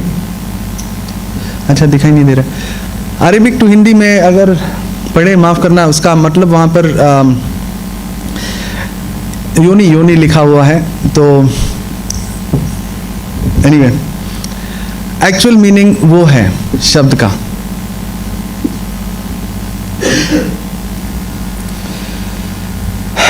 अभी ऐसे ही शब्द दूसरे जगह में कुरान में, जैसा हमने पहले जो मापदंड रखा था कि अगर किसी वर्ड का हमको तर्जुमा चाहिए तो उस किताब में और कहाँ पर यूज़ हुआ था, ये बाकी वर्सेस है जहाँ पर सेम वर्ड फिरजुहूम अलफर्ज वही वर्ड है यूज़ हुआ है। उसमें उसका मतलब देखिए क्या है, जिन्होंने अपने गुप्त अंगों को बचाए रखा, अपने गुप्त अंगों को बचाया, वही है गुप्त अंग, वही है। और एक्चुअली जो वर्ड है जो मैंने आपको दिखाया वो वहाँ पे कुरान में लिखा हुआ है। अगली बार आइएगा प्रोग्राम में नहीं तो बोलेंगे। ये मैंने स्क्रीनशॉट लिया है उसका पूरा मार्किंग करते हुए ऑनलाइन कुरान.com से, आप खुद ही वर्ड्स डाल के देख सकते हो कि उसका मतलब क्या है। वहाँ पर भी गुप्त अंग लिखा हुआ है पिकताल की ट्रांसलेशन में। यूसुफ अली तो एकदम ही कमज़ात इंसान था, जो उन्होंने तर्जुमा किया उसमें हर चीज़ में उन्होंने घपला किया है। दूसरे तर्जुमे को देखिएगा तो आपको सही पिक्चर मिलेगा। और ये बात जब भी मैंने एक मेरे दोस्त को बताई थी, अभी नहीं कुछ समय पहले, मानने को तैयार नहीं है। फिर वो गया, मैं बोला ठीक है बेटा, तो तुझे जो साइट पे जाना है ना, वो साइट पे जाके देखते हैं। तो शायद उसका फेवरेट साइट था शायद alhazrat.net, ऐसा कुछ साइट था जहाँ पे कुरान ओपन है। पढ़ा, हो ही नहीं सकता। मैं बोला यार बेवकूफ़ है, उधर अरेबिक में पढ़। बोलते नहीं, कुछ है गड़बड़। बोला क्या गड़बड़ है भैया, साइट तुम्हारी है, कुरान तुम्हारा है, पढ़ तुम रहे हो। You know what he said, मुझे लगता है जो यहूदी और जो इजराइल के लोगों ने ये साइट को हैक किया है और ये वर्ड चेंज किया है। खुदावन जानता है, मैं झूठ नहीं बोल रहा। जब उसने पढ़ा, बात यह है कि काफी मुसलमान ये नौटंकी बाजों के बातों में आते हैं और उनको लगता है कि जो हम सुन रहे हैं सही है, हकीकत में सही है।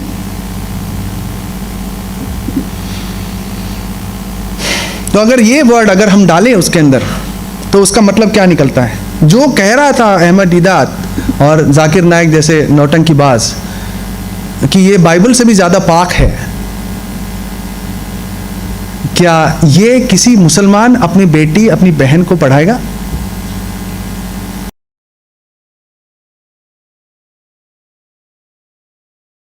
कुरान 66 की 12 वर्ष में हम पढ़ते हैं 66:12।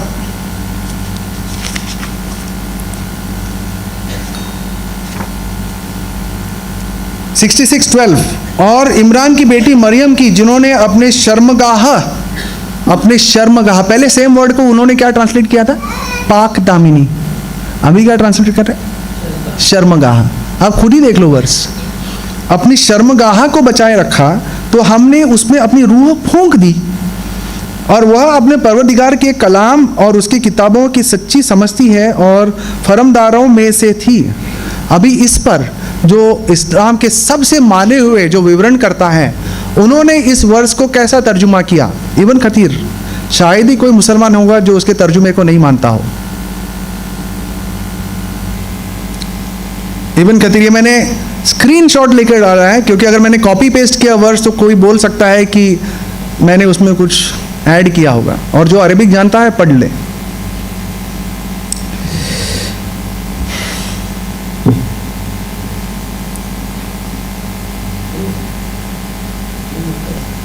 अगर आपको लगता है ये पाक है तो आपके लिए पाक हो, नो प्रॉब्लम, मुझे उससे कोई दिक्कत नहीं है। पर जब कोई कहेगा कि नहीं कुरान की वर्स, बाइबल का वर्स गटर जैसा है, तो मैं उसका जवाब जरूर देंगे।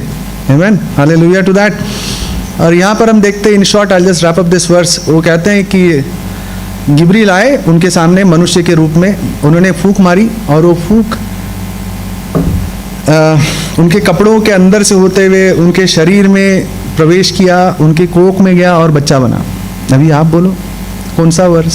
सॉरी, मुझे बहुत दुख हो रहा है पढ़ते हुए, पर जो हमारे भाई बहन हैं यहाँ पर जो सिर्फ हिंदी जानते हैं, वो नहीं जान सकेंगे कि इसका मतलब क्या है।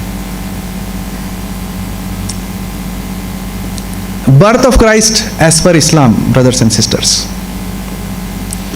अब हम पूछेंगे, और अगर ये तो वीडियो आईआरएफ देखेगी ही, तो मैं कहूँगा कि जाकिर भाई से पूछना कि ये अपनी बेटी, भाई बहन सबको जरा पढ़ाए, और फिर पूछे ईसाइयों से कि क्या ये वर्ष आप अपनी बेटी को पढ़ाएंगे? बाइबल का पढ़ाएंगे? पढ़ती है मेरी बच्ची, कोई शर्म की बात नहीं। आपने क्यों छुपाया? आपने ट्रांसलेशन में फेरबदली क्यों की? अगर आपको इतना शर्म आ रहा था तो आप लेके क्यों बैठे हो? इतना शर्म आपको आ रहा है, सब जानते हैं कि उस वर्ड का मतलब क्या है। अगर आपको इतना शर्म आ रहा था कि आपको उसके लिए पाक दामिनी, शर्मगाह, ऐसी बड़ी बड़ी वर्ड्स वहां पे ठोसना पड़े, तो आप क्यों लेके बैठे हो इसको? एनीवे, आगे बढ़ते हैं। टेंशन खत्म, और ऐसा नहीं है माफ करना, बट मेरे पास कुछ चारा नहीं था। एनीवे, फिर मैं पूछता हूँ कि जो कुंवारीपन से जो जन्म हुआ था बच्चा यीशु मसीह, उसका कारण क्या था? यीशु मसीह का कुंवारेपन में, जो मरियम का कुंवारीपना में जो जन्म लेना क्यों ज़रूरी था? पॉसिबल मुस्लिम रेस्पॉन्स जो मुसलमान कहता है इसके ऊपर क्या कहता है कि अल्लाह बताना चाहते थे कि अल्लाह कितने ज़बरदस्त है, कितने ताकतवर है कि उन्होंने कहा और एक कुंवारी हामला हुई और उसने बच्चा जना। ये एक मुसलमान कहता है, ये मेरे से कहा है। और तब खुदावन का शुक्र है कि उसके रूह से मैंने उससे पूछा कि भाई वेरीफाई करने कौन गया था, वेरीफाई करने कौन गया था? अगर खुदावन को दिखाना ही था अपनी शक्ति तो ऐसा ऊपर से आता यीशु मसीह एक पालने में बैठता, सब जान जाते अरे यार ऊपर से आए। इसका व्हाट इज द रीजन? कोई भी जब भी कोई चिन्ह चमत्कार होते हैं तो उसका एक कारण होता है कि ओके वो लोगों को बताने कि वो कितने शक्तिवान है, कितना सामर्थ है उसके अंदर, उनके अंदर। यहाँ पर कैसे पता चला? अगर आप पूछने जाएं तो जो जकरिया, जो यहया, जॉन द बैप्टिस्ट के पिता थे, यहया का जो जन्म था वो यीशु मसीह से ज़्यादा बढ़ के था। क्यों? क्योंकि कमान कोई तो जवाब दे। हाँ, क्योंकि जो एलिजाबेथ बूढ़ी हो चुकी थी और जब उसने बच्चा जना लोगों ने जाना कि ये खुदावन की तरफ से है या नहीं?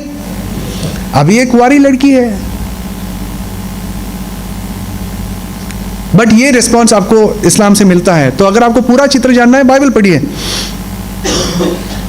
But wasn't John's birth more miraculous? और अभी हम अगर कुरान में देखें तो 3 आयतें हैं, 6:38, 6:114 और 41 का 3, जहाँ पर अल्लाह कहते हैं कि कुरान जितना साफ किताब, इतना प्योर और इतना ओपन किताब जिसको किसी समझाने वाले की ज़रूरत नहीं है, तो फिर ऐसे सवालात के उत्तर क्यों नहीं है कि भाई इसको आपने क्यों हमला, एक कुंवारी लड़की ने क्यों जन्म दिया, कैसे, इसका कारण क्या था? बट जब ईसाई के पास आते हैं, मसीहों के पास आते हैं, तो पाक बाइबल में आपको इसका उत्तर मिलता है। अभी काफ़ी वर्सेस है, अभी टाइम नहीं है, but I just skip over it. पहली बात है कि यूसुफ उसका पिता नहीं था, क्योंकि परमेश्वर पिता खुद उनके पिता थे। आमीन। खुदा की रूह के सामर्थ्य से जो उनके ऊपर ठहरी, अहमद दीदार का ट्रांसलेशन नहीं। दूसरी बात, अगर उनको इस पूरे विश्व के नजात के लिए उनको आना था तो उनका पाप से मुक्त होना बहुत ज़रूरी था। और पाप से मुक्त होने के लिए बाइबल में उसकी जानकारी भी दी गई कि उसका एक कुंवारी के पेट से जन्म होना बहुत ज़रूरी था। और इसके लिए भी बाइबल में भविष्यवाणियाँ हैं। दूसरा सवाल मैं करता हूँ कि अच्छा, तो फिर यीशु मसीह को निष्पाप होने का ज़रूरत क्या था? वर्ष डाला हुआ है मैंने। तो मुसलमान कहता है, किसे पूछो, जाकिर नायक खुद कहते हैं क्या है ये तो मसीहों का नौटंकी है, कहते हैं ये तो मसीहों ने गलत अफवाह फैलाई हुई है कि सिर्फ यीशु मसीह ही निष्पाप थे। उनके हिसाब से और काफ़ी और लोगों के हिसाब से सब नबी जो इस्लाम में हैं वो निष्पाप हैं। तो यीशु मसीह में कोई बड़ी बात नहीं है, राई का पहाड़ मत बनाओ, ये वो कहते हैं। पर क्या हकीकत में ये है? कुरान ही हम रेफ़र करेंगे, फटाफट मैं आपको बता दूंगा। अच्छा, दूसरी बात है, ये जो स्लाइड से पूरी वीडियो यूट्यूब पे अपलोड होंगे, तो आपको पूरा रेफरेंस जब चेक करना, इत्मीनान से करना होगा, आपको मिलेगा। तो हम देखते हैं एडम है, उसने भी कुरान 20:121 के हिसाब से वो पापी थे। जोना कुरान 37:139 to 142। इब्राहिम यहाँ पे रेफरेंस दिया हुआ है, वो भी, उन्होंने भी पाप किया। मूसा ने भी पाप किया, काफ़ी उसके रेफरेंसेस है, कुरान के रेफरेंसेस है, हदीस नहीं, कुरान के रेफरेंसेस हैं। कुरान के अनुसार, वो भी एक नहीं मल्टीपल रेफरेंसेस कि उन्होंने भी पाप किया। आगे देखते हैं, हाँ, कि नूह ने पाप किया, डेविड, राजा दाऊद ने पाप किया, सोलोमन ने पाप किया। सब कुरान में रेफरेंसेस दिए हुए हैं। कोई मसीह में कभी ये नहीं मानेगा कि इन लोगों ने बाइबल के हिसाब से पाप नहीं किया। सब हम जानते हैं, कोई ईसाई है मसीह में है जो ये मानेगा कि ये सब जो इंसान थे उन्होंने पाप नहीं किया। नहीं, सब जानते हैं कि इन इंसानों ने पाप किया यीशु मसीह के अलावा। कहते नहीं, मोहम्मद साहब भी नापाप थे, उन्होंने भी निष्पाप थे, उन्होंने कोई पाप नहीं किया। कुरान क्या कहता है? मोहम्मद साहब ने भी पाप किया। एक रेफरेंस नहीं है, मल्टीपल रेफरेंसेस है यहाँ पे हमने दिया हुआ है। कुरान का 40 से 55, 48 के 2, और 47 वर्स 19, 47 का 19वां वर्स में अगर हम देखेंगे तो वहाँ पर लिखा हुआ है साफ साफ कि मोहम्मद साहब ने भी पाप किया, क्योंकि यहाँ पर लिखा है कि अल्लाह कहते हैं कि ए मोहम्मद तू माफ़ी मांग अपने पापों के लिए। अगर पाप नहीं किया तो किस चीज़ की माफ़ी मांग रहा था, आप बताओ। Does it make sense? क्या इसमें कोई समझ है? नहीं। इस पर क्या बोलेंगे ये सब लोग कि मोहम्मद साहब ने जो गलतियां की वो छोटी छोटी गलतियां, क्योंकि यहाँ पर जो शब्द यूज़ हुआ है वो धन्ब यूज़ हुआ है। तो अभी हम फिर देखेंगे कुरान में कि वर्ड जो है धन्ब कहाँ पर यूज़ हुआ। कुरान 3:31 में हम देखते हैं कि आदम जो है, जो अल्लाह ने फ़ैरो को अपने पापों के लिए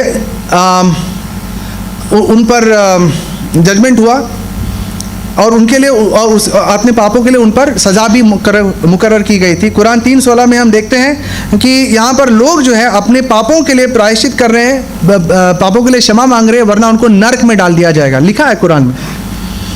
और यहाँ पर भी कौन सा वर्ड यूज़ हुआ है? धन्ब। बट जब ये शब्द मोहम्मद साहब पे लागू होता है, बोलते नहीं ये छोटे छोटे पाप थे, बड़े बड़े नहीं थे, छोटे छोटे। छोटे का मतलब क्या है? कुरान 5:49 में लिखा है सेम शब्द कि यहाँ पर भी जो उन्होंने पाप किए, जो बड़े बड़े जो गुनाह किए, उसके लिए उन्हें माफ़ी मांगना है। और आगे चल के 6:6 में भी देखेंगे वही कि ऐसे पाप जो खुदावन उनको नरक में डाल सकता है। फिर कहते हैं कि हम अगर मसीहों से पूछेंगे कि यीशु मसीह का निष्पाप होने का ज़रूरत क्या था, निष्पाप होने का ज़रूरत क्या था, तो अगर हम मसीहों से पूछेंगे तो मसीह में, बाइबल में इसका आपको जवाब ज़रूर मिलेगा। आमीन। तो उसलिए लिखते हैं क्योंकि अगर पापी थे, अगर यीशु मसीह ने अगर पाप किया होता तो वो दूसरों को पापों से कैसे बचाते। उसका मतलब यही हुआ कि अगर एक आदमी कुएं में गिरा है, उस आदमी को कुएं से बाहर कौन निकाल सकता है? जो कुएं के बाहर हो। ये सब मैंने वर्स रेफरेंस दिए, और यहाँ पे बहुत माने हुए पासवान भी बैठे हैं जो इससे और 10 गुना और वर्सेस दे सकते हैं, तो मैंने थोड़ा बहुत डाला हुआ है आपके रेफरेंस के लिए। बट आप फिर मिलिए तो आपको और अगर वर्सेस की ज़रूरत होगी तो हम ज़रूर देंगे। तो यीशु मसीह का निष्पाप होना, क्योंकि वो परमेश्वर का मेमना था जिसे इस संसार के पापों के लिए बलि चढ़ना था, कुर्बान होना था। आमीन। अगर वो खुद पापी थे, अगर वो खुद पे उन पे धब्बा लगा हुआ है, तो परमेश्वर का मेमना कहलाने के काबिल नहीं थे। आमीन। और यहाँ पर भी हम देखते हैं कि पूरा एक बहुत बड़ा चित्र, बहुत साफ चित्र, और हर प्रश्नों का सवालात जो है एक मुसलमान को बाइबल से मिलता है, कुरान में नहीं। तो मैं इस पर एक सवाल मुसलमान से करता हूँ, हर एक मुसलमान से, कि जो हर मुसलमान पे लाजमी है कि वो हर जो नबी से प्यार करे। बराबर? कोई मुसलमान होगा तो मानेगा, बराबर, कि वो हर नबी से उसे प्यार करना है। और वो कहते हैं, एक किताब भी लिखी गई, इस पर से मेरा दिमाग चला था, वी ऑल्सो लव जीसस, कि हम भी यीशु को प्रेम करते हैं। मुसलमानों ने लिखा है। यही सब पॉइंट्स थे उसमें जो मैंने आंसर किए। पर बात यह है कि जब हम कुरान को पढ़ते हैं तो उनका क्या चित्र आता है? क्या ऐसा कुछ प्रेम लायक कोई चित्र आपके सामने आता है? नहीं। जब तक आप पवित्र बाइबल को पढ़ के उनके चित्र को नहीं देखेंगे, आपको एक भी सवाल का उत्तर, एक भी पूरा चित्र आपको नहीं मिलेगा। और जब ये मस्जिद में जाते हैं तो जो मौलाना, इमाम साहब जो भी हैं, जो पूरी जो चित्र है यीशु मसीह के बारे में, पवित्र बाइबल से ही मिलेगा और कहीं से नहीं। तो अगर कोई मुसलमान जानना चाहता है कि हम यीशु मसीह से प्रेम करते हैं, तो पूरा चित्र जानिए, बाइबल पढ़िए, फिर डिसाइड कीजिए। मैं एक मुसलमान को जानता हूँ पाकिस्तान में, और क्या हुआ कि उनके माता पिता को किसी ने बाइबल दिया, जो न्यू टेस्टामेंट होता है ना, जो गिडियंस देते हैं, छोटी सी बाइबल, छोटी, किसी ने उनको दिया होगा। खुदा की फजल है कि उन्होंने जलाई नहीं, फेंकी नहीं, घर के एक कोने में पड़ा रहा। उनका बेटा बड़ा हुआ, ऐसे ही बहुत सालों तक पड़ा रहा, बड़ा हुआ, और सेम सवालात उनके जहन में आए कि यीशु मसीह है कौन। इतनी बड़ी बड़ी बातें उनके बारे में सुनने को मिलता है, पर वो है कौन। बाइबल पढ़ा और हकीकत में यीशु मसीह से प्रेम कर बैठा। आमीन। और फिर आप जानते हो कि अगर आप पाकिस्तान में हो या अफगानिस्तान में हो या कोई इस्लामिक कंट्री में हो, अगर आपने सच्ची में अगर यीशु मसीह से प्रेम कर बैठे तो तुम्हारा क्या होगा? बहुत यातनाएं सही, बहुत मार खाई, बहुत जानलेवा हमला उन पर हुआ, फिर बाद में भाग निकले, अब सुरक्षित है खुदा के फजल से। तो अगर कोई मुसलमान सच में जानना चाहता है तो बाइबल पढ़ो, पता चलेगा कि यीशु मसीह कौन है, फिर आप उनसे हकीकत में प्रेम कर सकोगे। आमीन। बहुत ज़्यादा झुकना पड़ रहा है, दिस इज बेटर, सॉरी। आगे हम देखते हैं यीशु मसीह के जन्म के बारे में। कुरान के 29 से 31 में हम देखते हैं, मैं ये पढ़ के आपको बताता हूँ। कुरान के 29 से 31। और मरियम ने उस लड़के की तरफ इशारा किया और बोले कि हम इसी के गोद का बच्चा है, फिर किस तरह बात करें? बच्चा ने कहा कि मैं खुदा का बंदा हूँ। बच्चा मीन्स यीशु मसीह जो पैदा हुए थे। और लोग आके उससे पूछने लगे, ये कहानी है कि यीशु मसीह पैदा हुए, सब लोग आके पूछने लगे कि अरे तू तो कुंवारी है, तेरी तो शादी नहीं हुई, तो बच्चा कहाँ से हुआ? तो तब मरियम ने कहा कि बच्चे से पूछ लो। तो बच्चा जो है, तो लोगों ने कहा कि हम कैसे पूछें, बच्चा ही है। तो बच्चा पालने में से बोल उठा कि मैं खुदा का बंदा हूँ और उसने मुझे किताब दी है और नबी बनाया है, और मैं जहाँ हूँ मुझे बरकत वाला बनाया है, और जब तक जिंदा हूँ मुझको नमाज और ज़कात की हुक्म इरशाद फरमाया है। ये कुरान मैंने पढ़ा है। तो अभी इसमें एक प्रॉब्लम है, यहाँ पर वर्ड जो लिखा है वो है मुझे किताब दी है। तो सवाल जो मैं करता हूँ मेरे मुसलमान भाइयों से कि ये बच्चा तो अब पैदा हुआ ना, किताब कब दिया? जब पेट में था तभी, या पैदा होने से पहले? जो मसीह में है वो इस पे विश्वास रखते हैं कि यीशु मसीह ने जैसे कहा, before Abraham was I am. Hallelujah. तो हमारे लिए अगर कोई कहेगा कि यीशु मसीह के जन्म होने से पहले उनको काफ़ी कुछ बताया गया था, तो मसीह के लिए कोई ठीक है, यीशु मसीह तो अनंत काल से थे, तो उनको पता है क्या हुआ है, होने वाला है। उनके जन्म के बारे में भी उनको खुद को पता था कि मैं इस दिन जन्म लेने वाला हूँ। तो हमारे लिए कोई बड़ी बात नहीं। बट जो मुसलमान है, जो इस चीज़ में विश्वास नहीं करता, उनसे मैं पूछता हूँ कि किताब यानी बाइबल, यानी जो किताब दी है, जो इंजील जो यहाँ पर यूज़ हुआ है, वो खुदा ने उनको कब दिया? अभी तो तू कोख से निकला। दूसरी बात है, अरे एक कुंवारी इतना बड़ा पेट लेके घूमेगी, बच्चा होने के बाद में लोगों को पता चला क्या कि ये पेट से थी? सोचो, पैदा होने के बाद लोग पूछ रहे हैं मरियम से कि तू कैसे बच्चा जनी, तेरा तो शादी भी नहीं हुआ है। तो मेरा सवाल ये है, अब तक जो लोग सो रहे थे क्या? समझ रहे हो? Think about it. बाइबल में आपको पूरा चित्र मिलेगा कि जोसेफ से गिब्रियल ने कहा क्या, ये जो बच्चा जनेगी परमेश्वर का बेटा है, तू इसे संभाल, लेके निकल जा। एक्सप्लेनेशन पूरा दिया हुआ है, कुछ गैप नहीं छोड़ा है बीच में कि लोग मजाक उड़ाए या लोग कुछ पूछे तुम्हारे बारे में।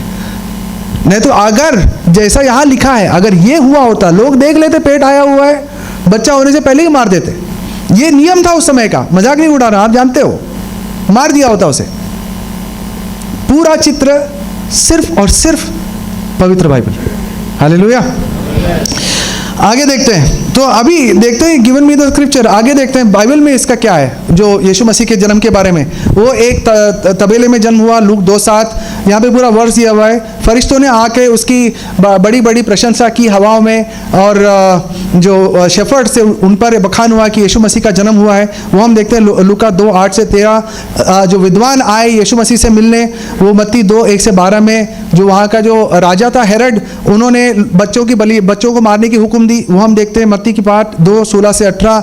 यूसुफ बाद में भाग गए मिस्र के देश में, मत्ती की पाठ में 2:13-14 में हम देखते हैं। ऐसे काफ़ी और घटनाएं। तो हमारे पास एक पूरा चित्र, अगर आपको जानना है यीशु मसीह के जन्म पे क्या हुआ, कहाँ मिलेगा?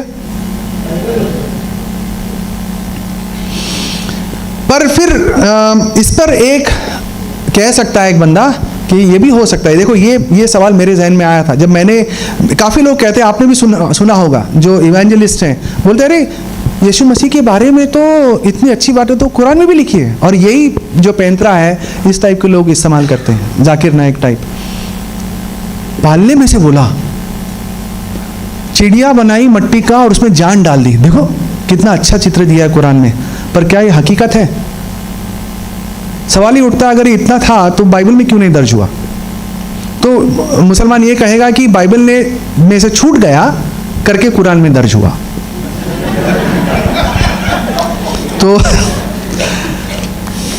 सॉरी, तो ज़्यादा ही मजाक हो रहा है। एनीवे, सो अच्छा, तो आगे हम देखते हैं कि ये जो बात है, वाक्य है, वो कहाँ पर थी? अरेबिक इन्फेंसी गॉस्पेल करके। उस समय देखिए क्या होता है कि जब कोई बड़ा इंसान मर जाता है, इंतकाल हो जाता है, तो पहला 50-100 साल कुछ नहीं होता, बिकॉज उस समय के लोग जिंदा रहते हैं ये बताने की हकीकत में हुआ क्या।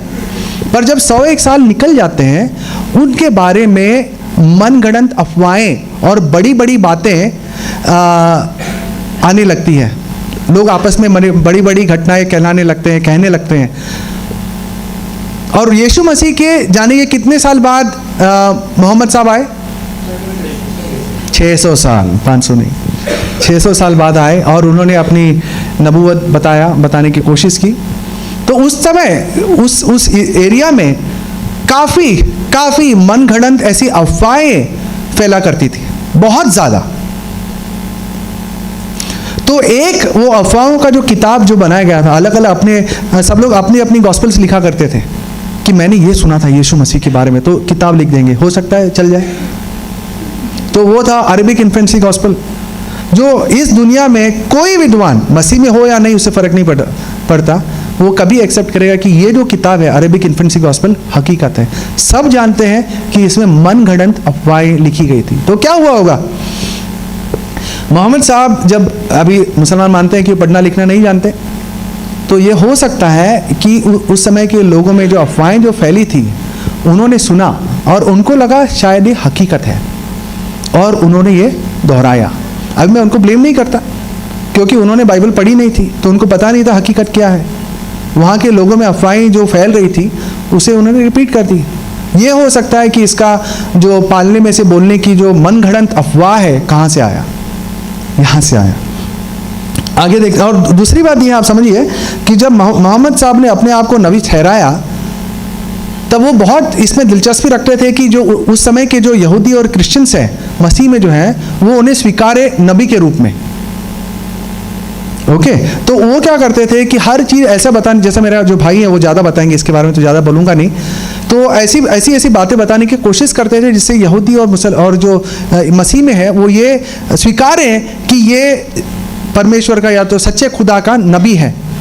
तो क्या हुआ, वो जब ऐसी कहानियाँ लेके जाते थे और कहते थे कि यीशु मसीह के समय ये हुआ, तो जो यहूदी और जो मसीह थे वो जानते थे, क्योंकि वो ज़्यादातर पढ़े लिखे थे, वो जानते थे कि ये जो दोहरा रहा है वो हकीकत नहीं है। तो जान जाते थे कि ये जो है वो सच का नबी नहीं है, तो उसे उन्होंने ठुकरा दिया था। तो उन्होंने जो सोच से ये सब कहानियाँ दोहराना शुरू किया, वो उल्टा पड़ गया। तो दूसरी बात है कि जो तुम्हें हर एक मुसलमान से इल्तिजा करूंगा कि जब भी ऐसा कोई डाउट हो कि ये सच है नहीं है, कुरान आप पे ये जाहिर करता है कि आप एक मसीह के पास जाओ और उसका क्लैरिफिकेशन लो। कुरान का वर्स है 1094, कुरान का 10:94 में लिखा है। मैं पढ़ के बताऊंगा इससे पहले कि कोई मुसलमान समझे कि मैंने टोपी लगाया। नहीं, पढ़ो 10:94, 1094। और अगर तुमको इस किताब के बारे में, कौन सी किताब? कुरान। और अगर तुमको इस किताब के बारे में जो हमने तुम पर नाजिल की है कुछ शक है, मैं ऐड नहीं कर रहा हूँ, वर्ड फॉर वर्ड पढ़ रहा हूँ, कुछ शक है, तो जो लोग तुमसे पहले उतारी हुई किताब पढ़ते हैं उनसे पूछ लो। कुरान में लिखा है। तो मैं सब कहता हूँ कि तुम मुसलमान है, अगर डाउट है तुम्हारा, कुरान कहता है मेरे पास आओ और मैं तुमको इसका जवाब दूंगा। हालेलुया। सो 10:94 आप ध्यान में रखिए, रट सकते हैं, it is not that difficult. और अभी हम देखते हैं कि उनका जो पहले का बचपना कैसे गया यीशु मसीह का। कुरान में 349 में लिखा हुआ है कि यहाँ पर वो और एक ये कहानी है कि उन्होंने एक मट्टी के खिलौने में जान दी, एक मट्टी का चिड़िया बना। ये मैंने बहुत सुना और मुझे भी बहुत अच्छा लगता था। हकीकत में बता रहा हूँ, मजाक नहीं कर रहा हूँ। मुझे भी बहुत अच्छा लगता था कि वाह, कुरान में भी इतनी अच्छी चित्र है। ऐसा तो बाइबल में भी नहीं है कि उन्होंने मट्टी में जान डाली। बाइबल में उन्होंने एक मरे हुए को जिंदा किया। हाँ, मट्टी में जान डाली, क्योंकि जो आदम को जिसने पैदा किया वो कौन था? उस समय भी मसीह थे, तो उन्होंने भी मट्टी में जान दी, सब चिड़िया में नहीं, हकीकत के पुरुष में। तो जो ये वाकया क्यों नहीं है? ये दो जगह में, 3:49 में और 5:110 में, कि उन्होंने एक मट्टी के चिड़िया में जान दी। पर अगर सेम बात निकल सकता है कि शायद बाइबल ये जो किस्सा रिकॉर्ड करना भूल गया। नो प्रॉब्लम, जांच करते हैं। हाँ, gospel of Thomas the Israelite, ये भी और एक गॉस्पेल है, जैसा वो इन्फेंसी गॉस्पेल था उसी तरह का एक और गॉस्पेल है, gospel of Thomas the Israelite. यहां पर हम देखते हैं सेम किस्सा जो यीशु मसीह ने बचपन में एक मट्टी में से चिड़िया बनाया और उसमें जान डाला, सेम इसमें है। और दुनिया में कोई विद्वान नहीं है जो ये स्वीकारे, मसीह में हो या ना, उससे फर्क नहीं पड़ता, जो एक्सपर्ट्स हैं वो स्वीकारे कि ये गॉस्पेल जो है वो ऑथेंटिक है, सच्ची है। क्योंकि ये मसीह के जाने के काफ़ी 100 साल बाद, 200-300 साल बाद लिखाई गई, जब काफ़ी मनगढ़ंत अफवाहें उनके बारे में फैला करती थी। तो भी कोई मुसलमान कहेगा नहीं, ये मसीहों की साजिश है, ये सही है और इसीलिए कुरान में दर्ज है। तो मैं तब एक सवाल करता हूं, उसी किताब में लिखा है जब यीशु मसीह जा रहे थे एक गांव में से, तो एक बच्चा आया दौड़ते हुए और उनका जो कंधा टकराया, बच्चे दौड़ते होता है ना, आज भी होता है, तो मसीह को गुस्सा आया, जो उस किताब में लिखा है, उन्होंने पलटा और श्राप दी और वो बच्चा मर गया। अभी आप बताओ, या मुसलमान हो या ईसाई, मसीह में हो, कभी मानेगा कि ये किताब ऑथेंटिक है? कोई भी मुसलमान हो तो भी नहीं मानेगा कि ये किताब सही है, और ये किताब की दुहाई देते हैं। आगे देखेंगे कि बाइबल में काफ़ी बड़ा और संपूर्ण चित्र निकलता है यीशु मसीह के बचपन के बारे में। उनका खतना जब हुआ, लूक 2:21 में मंदिर में उन्हें प्रस्तुत किया गया। सिमियोन ने उसे देखा, अन्ना ने उसे देखा कि वो उसका नजात है, उसके सामने आया है। फिर यीशु मसीह जब 12 साल के थे और वो यरूशलेम में गए, तो तब क्या हुआ, वो भी सब जो पूरा जो जिक्र है उनके जो बचपन के बारे में, एक बहुत उम्दा पिक्चर, एक कंप्लीट पिक्चर आपके सामने आता है। कहाँ से मिलता है? हालेलुया। चलो ओके, एक यहाँ पर एक वर्स है, हम देखते हैं कि इस्लामी किताबों में ही लिखा है, और इब्न इशाक जो दूसरा जो रेफरेंस मैंने दिया है वो मोहम्मद का जो नबी है, जो नबी थे इस्लाम के, उनकी जो जीवनी की कथा इब्न इशाक ने लिखी है। ये माना जाता है कि सबसे पहली लिखी हुई गाथा थी उनके जीवनी के बारे में। तो उसमें लिखा गया है कि यीशु जो मोहम्मद थे, वो हर शाम जाते थे एक क्रिश्चियन के पास और उनसे तौरत और इंजिल के बारे में सुना करते थे। अभी वो क्रिश्चियन जो है उस समय का कितना पढ़ा लिखा था, क्या जान रहा था, नहीं जान रहा था, पता नहीं। और दूसरी बात हम देखते हैं कि यहाँ पर हम लिखा है कि जो लोग हैं उस समय के जो उनके गुलाम थे, उनसे भी उनको काफ़ी कहानियाँ मिली। और अभी हम देखेंगे कि पवित्र बाइबल जो है उन्होंने जानता था, जो खुदा जानते थे कि जो ऐसे नए नए घटनाएं, ऐसे नए नए गाथाएं आने वाली हैं करके। योना की पुस्तिका में 2:11 में बहुत क्लियरली लिखा है कि यीशु मसीह का सबसे पहला जो चमत्कार था, कौन सा था? काना में, जहाँ पर उन्होंने पानी को द्राक्षरस बनाया। वो जानते थे कि आगे चल के ऐसी मनगढ़ंत गाथाएं आएंगी। आगे देखते हैं, अच्छा नाम के बारे में। अभी यीशु मसीह हम कहते हैं यीशु, जीसस, ईसा। कुरान में अगर बाइबल में हम देखेंगे तो इतना क्लियरली लिखा है मत्ती 1:21 में कि वो एक बच्चा जनेगी और उसका नाम होगा यीशु, और वो सारी दुनिया को पापों से निजात दिलाएगा। मत्ती की 1:21 में लिखा हुआ है। और जो मत्ती की जो पुस्तिका है वो यूनानी भाषा में लिखा गया था, ग्रीक में, पर जो एक्चुअल जो भाषा थी जो यीशु मसीह के समय जो था वो आरामाइक और हिब्रू हुआ करता था। तो उसमें जो राइट हैंड साइड में आप देखेंगे वो लेख है, और एक्चुअल वर्ड जो है वो यहोशुआ, यशुआ इन शॉर्ट है। आप जानते हैं, कोई जानता है उसका मतलब क्या है? खुदा नजात है, the lord saves, the lord is salvation, amen. तो वो आया लोगों को बचाने, और उसका नाम होगा यीशु, जिसका मतलब है खुदा नजात है। अनिल खान का गाना है, आपने पता नहीं किसी ने सुना होगा या नहीं, बहुत अच्छा गाना है। सो हिब्रू में अगर हम देखेंगे कि उसका चार अल्फाज उसमें यूज है, योद शिन वाव आइन, ये चार, जैसा ABCD है वैसा उनके जो अल्फाज हैं चार, उसमें लिखा हुआ यहोशुआ योद शिन वाव आइन। तो अगर अरेबिक में अगर यशुआ ये शब्द लिखा जाए, ये अरेबिक और हिब्रू में क्या होता है, जो श का स बनता है, तो शालोम को मुसलमान क्या कहते हैं अरेबिक में? सलाम, स बन जाता है। तो यशुआ क्या बनना चाहिए था? यासू। कब आपने सोचा है कि ईसा कहां से आया? ईसा का अरेबिक में कोई मीनिंग नहीं है, कोई मीनिंग नहीं है। कहां से आया ये एक दूसरा मिस्ट्री है, उस पर 3-4 अलग अलग थियरी है। तो मैं जो थियरी है जो मैं आपको बता रहा हूं, सवाल ये है, what is the meaning of Yeshua, of ईसा?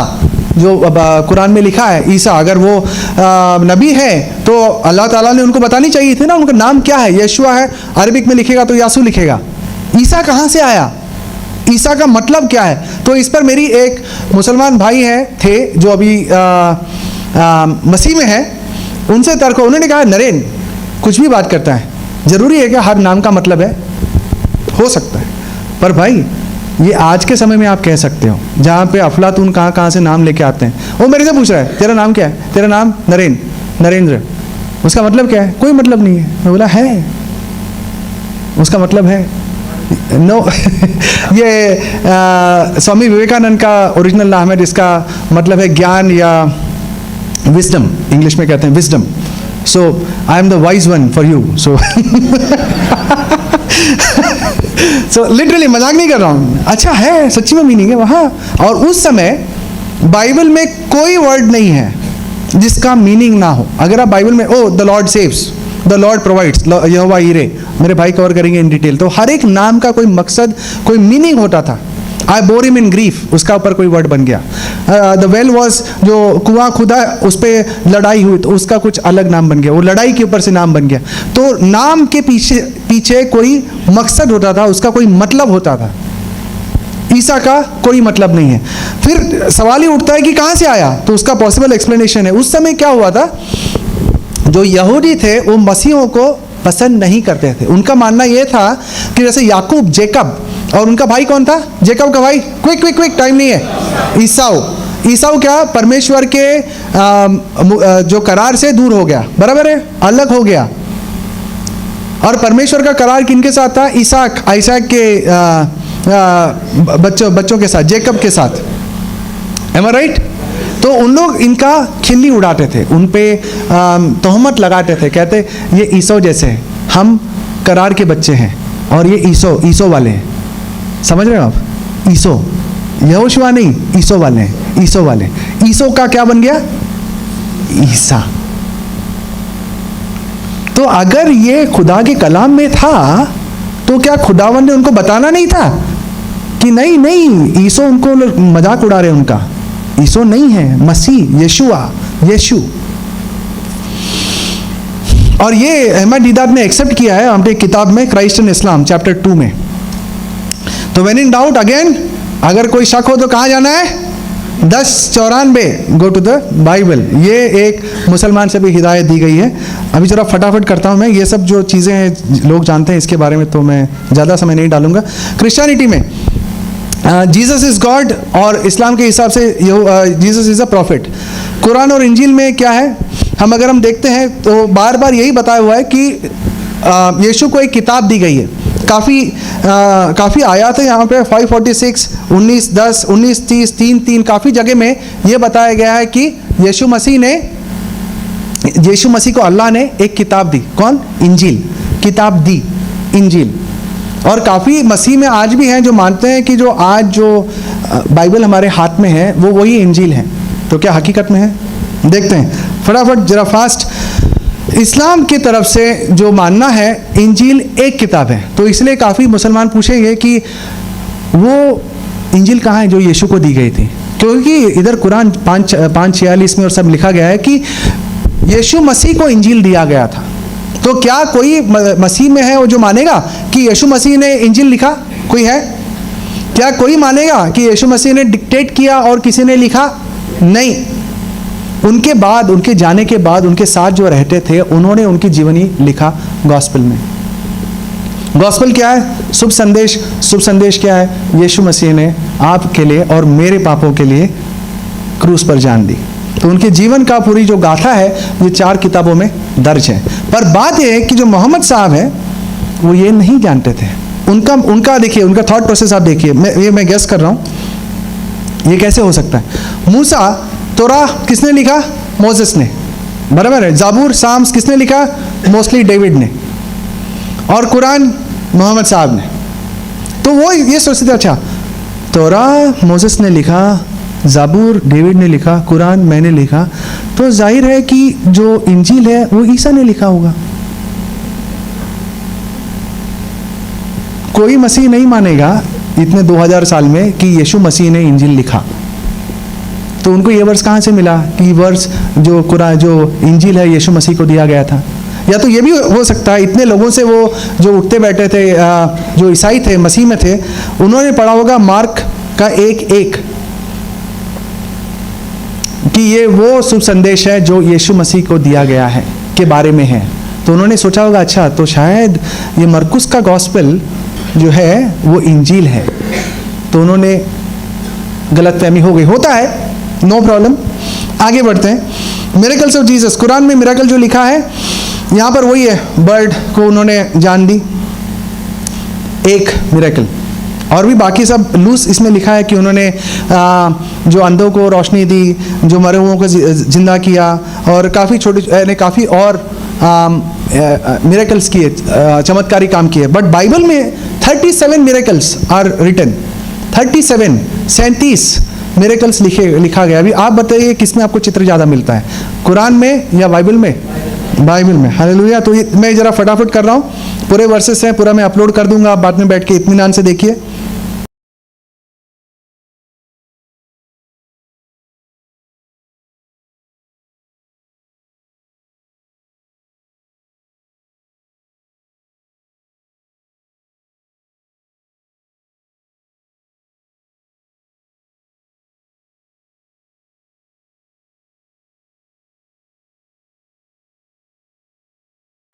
पूरा रेफरेंसेस के साथ है। और यहाँ पर अनअकाउंटेड मिरेकल्स भी है जहाँ पर लिखा नहीं गया है कि क्या उन्होंने किया, बट ऐसा लूज में लिखा गया है कि यीशु मसीह जो शहर से गुजरे वहाँ पर जितने लोग उनके पास आए चंगाई पाई और उन्होंने चंगाई पाई, बराबर है। और योना की किताब में यह भी लिखा है कि अगर हमने यीशु मसीह का सब किए हुए काम को अगर लिखने जाए तो धरती पर जगह कम पड़ेगा। तो उन्होंने काफ़ी और काम किए जो लिखा नहीं हुआ है। हाँ, तो बट इस पर जो मुसलमान कहेगा कि हाँ मोहम्मद साहब ने भी मिरेकल्स किए, बट कुरान के हिसाब से काफ़ी सारी आयतें हैं जहाँ पर मोहम्मद साहब ने वेरी क्लियरली कहा है कि मैंने कोई मिरेकल नहीं किया, मेरा मिरेकल कुरान है। अब उसका मतलब क्या है वो मुझे पता नहीं, पर जो लोग हैं उस समय चाहते थे कि ये बताए, साबित करे कि तू एक सच्चा नबी है। इसलिए यहूदी और जो मसीह में थे उन्होंने उसे रिजेक्ट किया, क्योंकि वो कोई तरह का चमत्कार नहीं कर सके ये दर्शाने, साबित करने की वो एक सच के नबी हैं। तो असल में है क्या, यीशु मसीह इस्लाम के हिसाब से एक नबी है, जहाँ पे काफ़ी जगह में लिखा है कुरान 1:104, 162, 171, 6:100, 101, 19 का 88 और 92, 92। बाइबल के हिसाब से काफ़ी कुछ है, मैं फटाफट जरा कर दूंगा, काफ़ी समय मेरा हो गया। उन ज़माने के सब नबी और राजाओं से बढ़कर थे। बाइबल में, बाइबल के काफ़ी वर्सेस मैंने यहाँ पर दिए हुए हैं। सब फरिश्तों से बढ़कर थे और उन्होंने वो सब कार्य अपने पर मुकर्रर किया जो सिर्फ और सिर्फ खुदावन कर सकते हैं। जैसे कि नो फॉरगिव सिंस, क्योंकि जो पाप कौन क्षमा कर सकता है? सिर्फ और सिर्फ खुदावन। तो अगर हम देखेंगे कि कुरान के 3:135, आप लिख सकते हैं कुरान 3:135, समय नहीं है पढ़ने के लिए, 3:135 में वेरी क्लियरली लिखा है कि सिर्फ और सिर्फ अल्लाह पापों को क्षमा कर सकता है। और यहां पर बाइबल में वेरी क्लियरली काफी जगह में उन्होंने कहा है कि मैंने पापों को क्षमा किया, जा। और ऐसे डिमांड्स रखे, ऐसे मांगे रखी और अपने चेलों के सामने जो सिर्फ खुदावन कर सकता है। एक नया करार स्थापित किया जो सिर्फ खुदावन कर सकता है। पहला करार किसने किया था? पिता परमेश्वर ने अब्राहम के साथ, वहां से शुरुआत हुआ, बराबर है। दूसरा करार कहां पर हुआ? यीशु मसीह ने अपने चेलों के साथ और सारी सृष्टि के साथ किया। करार सिर्फ खुदावन कर सकता है।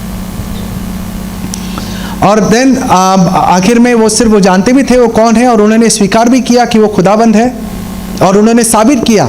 सिर्फ बोलते नहीं रहे मैं खुदा हूँ, मैं खुदा हूँ, मैं खुदा हूँ। काफ़ी बार ये पूछते हैं, मुसलमान पूछते हैं कि कहाँ पर बाइबल में लिखा है, बताओ कि यीशु मसीह ने कहा कि मैं खुदा हूँ और मेरी आराधना करो।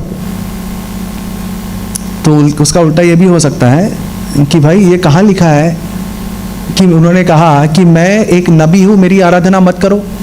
ये भी तो नहीं कहा है। बट इसका दूसरी बात है कि जब भी कोई, लेट्स अज्यूम अभी प्रधानमंत्री मोदी आते हैं या जो भी है, अभी प्रेसिडेंट है, जो राष्ट्रपति है, वो आते हैं और जब उनको क्या घोषणा करना पड़ता है, मैं प्रधानमंत्री हूँ, मैं राष्ट्रपति हूँ? नहीं। बट लोग उनके काम देखकर, जो सिर्फ वो कर सकता है, जानते हैं कि ये प्रधानमंत्री है, कोई मामूली आदमी नहीं है, बराबर ना। आप कोई ऑफिस में जाते हो, आपको कैसे पता चलता है बॉस कौन है? सब लोग खड़े हैं, हाँ जी, हाँ, ए तू जा वो काम कर, क्या दरवाजा बंद कर, चाय बोल, क्या मैंने वो सीनियर आदमी कोई है, बराबर। बोलने की जरूरत है, उसे घोषणा करने की जरूरत है, मैं बॉस हूँ, मेरी कंपनी है, मैं बॉस हूँ, मेरी कंपनी है? नहीं। यीशु मसीह ने साबित किया, बाकी लोगों की तरह सिर्फ बोलते नहीं रहे मैं नबी हूं, मैं नबी हूं, मैं नबी हूं, पर किया कुछ नहीं। यीशु मसीह ने कहा नहीं वेरी स्ट्रेट, पर उन्होंने साबित किया वो खुदावन है। हालेलुया। और वो जानते थे कि वो खुदावन के बेटे हैं। उन्होंने काफ़ी बार ये डिक्लेयर भी किया कि वो खुदावन है, और ऐसे काम किए जो, और ऐसे घोषणाएं की जो सिर्फ खुदावन कर सकता है। जैसे कि उन्होंने कहा अब्राहम से पहले मैं था। उनको पूरा जानता था कि पिता कौन है। वो उन्हें पापों की क्षमा की और वो इस जगत पर न्याय करेंगे। काफ़ी सारे और आयात हैं जहाँ पर उन्होंने साबित किया कि वो काम जो सिर्फ और सिर्फ खुदावन कर सकता है वो उन्होंने किया। इस पर एक सवाल उठता है मुसलमानों से, अगर आप इवेंजलिज्म में है तो बहुत इंपॉर्टेंट है। कुरान के 4:171 में जहाँ पर लिखा हुआ है कुरान में कि यीशु मसीह खुदा के कलाम है, कलामतुल्लाह, कलीमतुल्लाह व्हाटएवर, और वो रूह है, खुदा के पाक रूह हैं। तो आप एक बात बताइए, क्या खुदा की रूह को भी किसी ने बनाया? नहीं। अगर कोई कहेगा कि खुदा की रूह यीशु मसीह है, तो खुदा की रूह खुदा के साथ अनंत काल से है, बराबर। खुदा का कलाम खुदा के साथ अनंत काल से है, आमीन। कुरान में लिखा है। तो अंत शुरुआत में इब्तिदा में कलाम था, कलाम खुदा था, कलाम खुदा के पास था, जो बनाया गया वो खुदा के, वो उसी कलाम से बनाया गया। कहाँ पर लिखा है? योना, प्रेज द लॉर्ड। और वही अल्फाज और वही जो बात है हम कुरान में भी देखते हैं। Quran 4:171।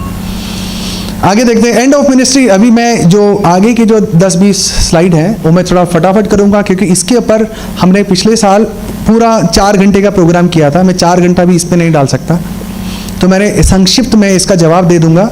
And I have to end my presentation. End of ministry, what does the Quran say? Quran 4:157 में लिखा है कि ना वो क्रूस पे चढ़ाया गया, ना वो मरा।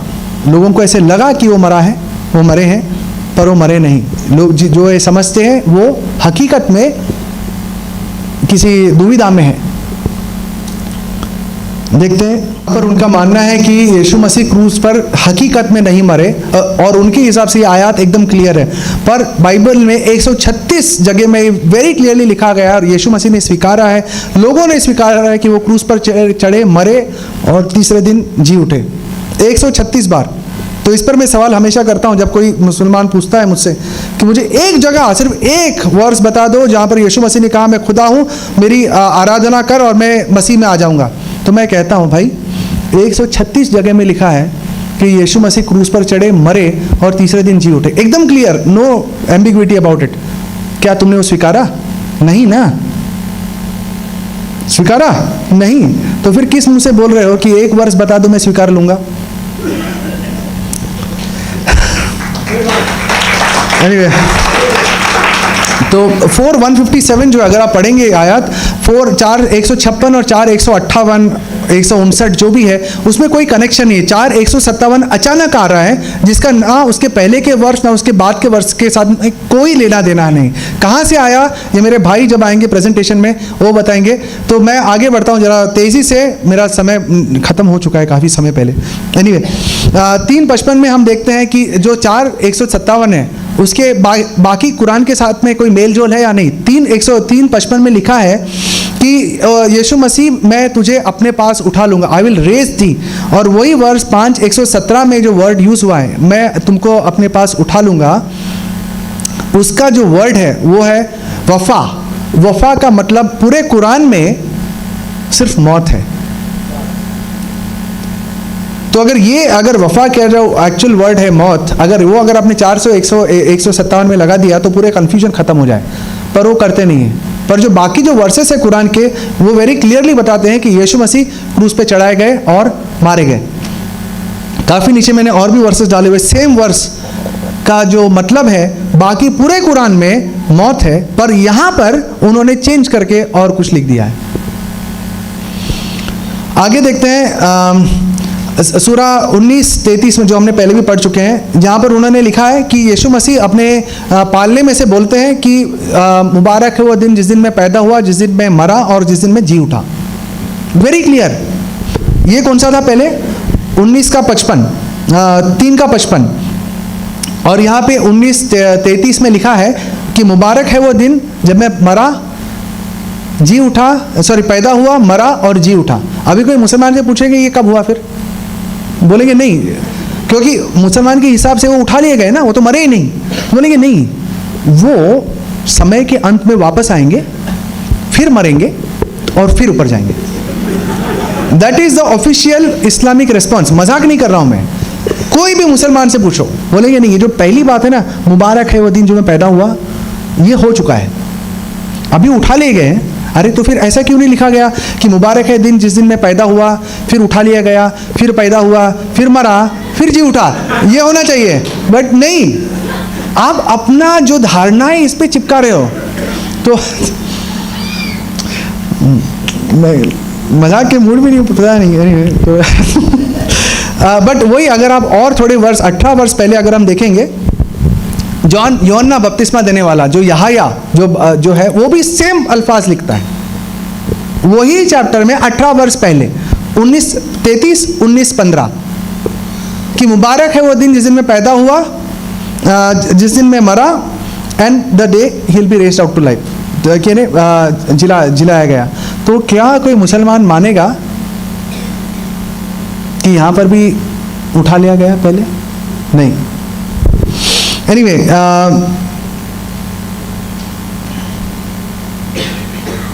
हाँ, और ये अगर हम देखेंगे रेवलेशन 1:17 से 18 में हम देखते हैं कि यीशु मसीह कहते हैं कि मैं आदि और अंत हूँ, मैं मरा था और फिर जी उठा। ये वर्ष का एक ही संदर्भ निकलता है जो रेवलेशन 1:17 और 18 में है। आगे देखते हैं कुरान 5:75 में 75 में कि यहाँ पर कहते हैं कि जो मसीह से पहले, मसीह से पहले जो भी नबी आए सब मर चुके थे। और अभी सही हदीस में देखेंगे कि अच्छा तो कुरान में उसको कोई उसको साथी देने वाला नहीं मिला, सही हदीस में कुछ होगा। सही हदीस में सिर्फ एक ही रेफरेंस मिलता है, सिर्फ एक।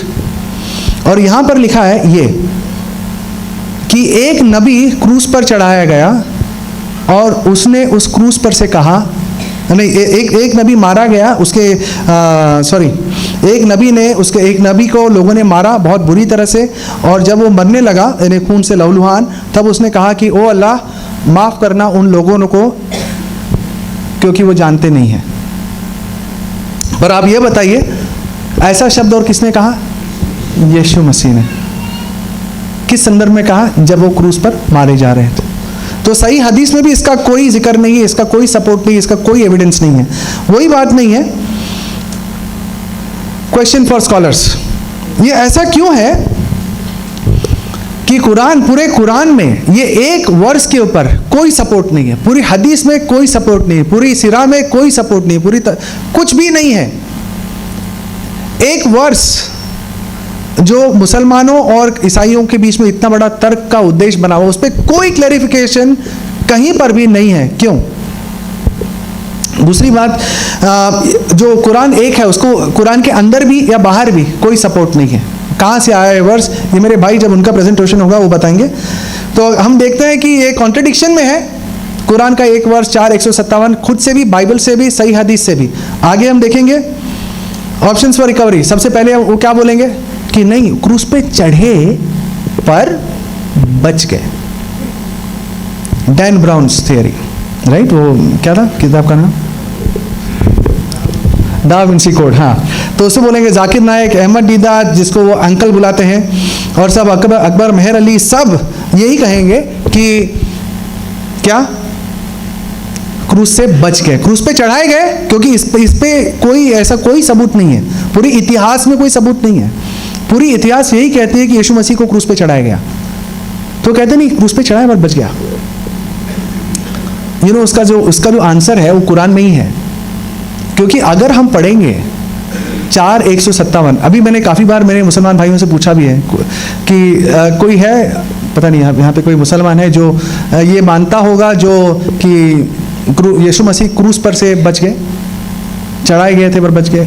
नहीं, कोई नहीं। अगर होगा, मानते भी होंगे तो भी कोई बात नहीं। अगर आपने 4:157 अगर आपने फिर से पढ़ा, 4:157 में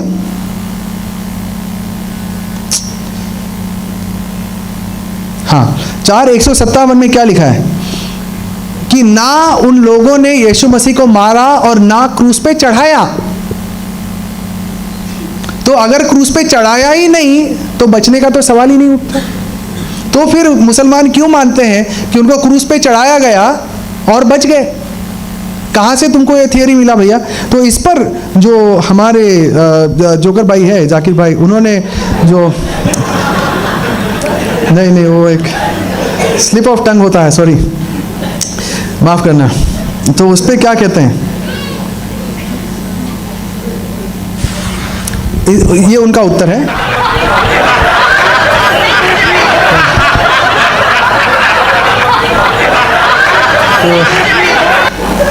तो इनका मतलब यह है कि अगर क्रूस पे चढ़ाया मरे नहीं तो यानी क्रूस पे नहीं चढ़ाया। इसका मतलब यह हुआ कि किसी ने लाके किसी को चाकू मार दिया और वो बच गया, तो अब क्या बोलेंगे? चाकू मारा ही नहीं क्योंकि तू मरा नहीं। तो क्या ये कोई एक्सेप्ट करेगा? नहीं। पर क्या करें, एकदम डेस्परेट। दूसरा कहते हैं कि नहीं, यीशु मसीह की जगह में किसी और को चढ़ाया गया, पर इस पर भी इन पूरे में कोई संगति नहीं है। तो सवाल ही उठता है कि किसको क्रूस पे चढ़ाया, कैसे चढ़ाया गया, और अगर किसी और को चढ़ाया गया तो आप एक बताइए, अगर यीशु मसीह, जैसा पौलुस कहता है, अगर यीशु मसीह अगर क्रूस पे नहीं चढ़ाए गए और नहीं मरे और नहीं जी उठे, क्या हम मसीह में होते? नहीं, क्योंकि चमत्कार करने वाले बहुत आए, बहुत लोगों ने कहा ये करो वो करो निजात मिलेगा, बट यीशु मसीह ऐसे थे जिन्होंने रास्ता बनाया और हमको साथ ले गए। आमीन। पर अगर उन्होंने, जैसा पौलुस ने कहा, अगर वो क्रूस पे नहीं चढ़ाए गए, मरे नहीं और उनका पुनरुत्थान नहीं हुआ, तो मसीह खत्म। तो अगर ये सब जो नौटंकी अगर हम कहते हैं कि अल्लाह ने करवाई, तो ये सब जो डिसेप्शन है उसका रिस्पॉन्सिबल कौन है? अल्लाह। तो अल्लाह ने ऐसा क्यों किया? तो उस समय अभी भी जो इस्लाम के विद्वान हैं उनमें कोई एकता नहीं है कि असल में फिर कौन चढ़ाया गया। किसी को पता नहीं है। और कुरान कहता है कि वो एक ऐसी किताब है जो पूरी तरह से क्लियर है, पूरी तरह से क्लियर। और वहाँ पे बोलता है कि जो ऐसा क्लियर वर्स पूरे इतिहास में किसी ने नहीं लिखी। तो इतने सवाल तो मैंने एक ही वर्ष पे उठा दिए। एनीवे, आगे देखते हैं। नॉन वॉलंटरी सब्सटीट्यूशन में से स्किप करता हूँ।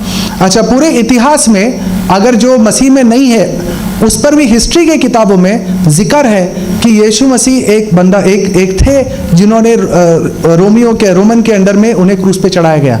अक्रॉस हिस्ट्री जो यीशु मसीह को पसंद नहीं करते, जो यीशु मसीह को ठुकराते हैं, वो भी विद्वान दुनिया भर में कोई ऐसा नहीं है जो ये बोले कि यीशु मसीह क्रूस पर नहीं मरे। तो ना ये वर्स को कुरान में कोई सपोर्ट है, बाइबल में कोई सपोर्ट है, हदीस में कोई सपोर्ट है, और इतिहास में भी इसका कोई सपोर्ट नहीं है। Not a single evidence, not a single, एक भी एविडेंस नहीं है। जितना भी तर्क हो इस्लाम और मुसलमान के, इस्लाम और मसीह के बीच में, ये एक पॉइंट ऐसा है जिसका कोई सपोर्ट नहीं है इस्लाम के पास।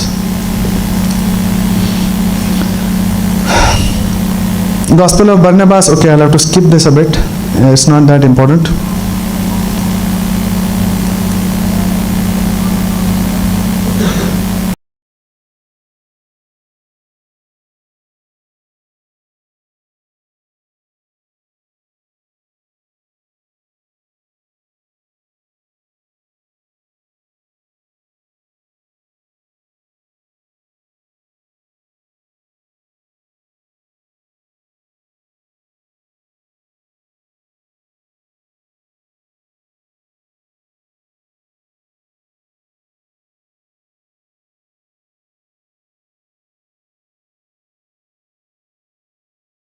अंत में हम देखते हैं कि अगर कोई मुसलमान है और अगर वो यीशु मसीह से सच्चे रूप में प्रेम करता है तो उसके पास एक ही चारा है ये जानने के लिए कि जिसके बारे में कहा गया है कि तू उसे प्रेम कर, वो कौन है, कैसा था, और वो आपको पता चलेगा सिर्फ और सिर्फ पवित्र बाइबल से।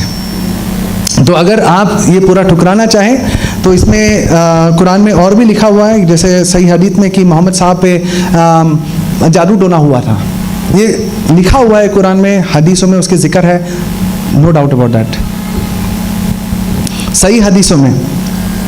और ये मैं हमेशा पूछता हूँ, मेरे जो मुसलमान भाई बहन हैं, मुसलमान दोस्त हैं, उनसे मैं पूछता हूँ, यहाँ पर एक हदीस है बुखारी में, सही अल बुखारी, जो सबसे माना हुआ हदीस है मुसलमानों में, कोई टुकरा नहीं सकता। यहाँ पर लिखा है जब मोहम्मद साहब का इंतकाल हो रहा था, जब वो गुजर रहे थे, तब उन्होंने अपने पूरे कबीले को बुलाया कि आओ मैं तुम्हें एक ऐसी बात बताने वाला हूँ कि आपस में तुम्हारा जो लड़ना झगड़ना सब जो है ख़त्म हो जाएगा और आप कभी अलग नहीं होंगे, सही राह से दूर नहीं जाओगे।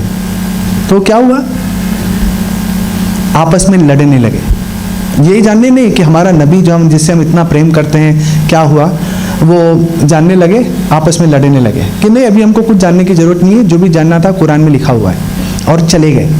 अंत में मोहम्मद साहब ने बोल दिया ठीक है गेट लॉस्ट। तो बात लिखा है, मैं मजाक नहीं उड़ा रहा हूँ, वर्ष यहाँ पे लिखा हुआ है, मोहम्मद साहब ने खुद कहा गो अवे। नाउ यहाँ पर लिखा है, ये हदीसों में लिखा है, इट इज़ वेरी अनफॉर्चुनेट, कि बहुत बदकिस्मती की बात है कि अल्लाह के जो नबी थे उनको ये लिखने के लिए नहीं हुआ कि वो अंत का ऐसा कौन सा चीज़ था जिससे उनमें एकता बनी रहेगी और सही मार्ग से नहीं गुजरेंगे।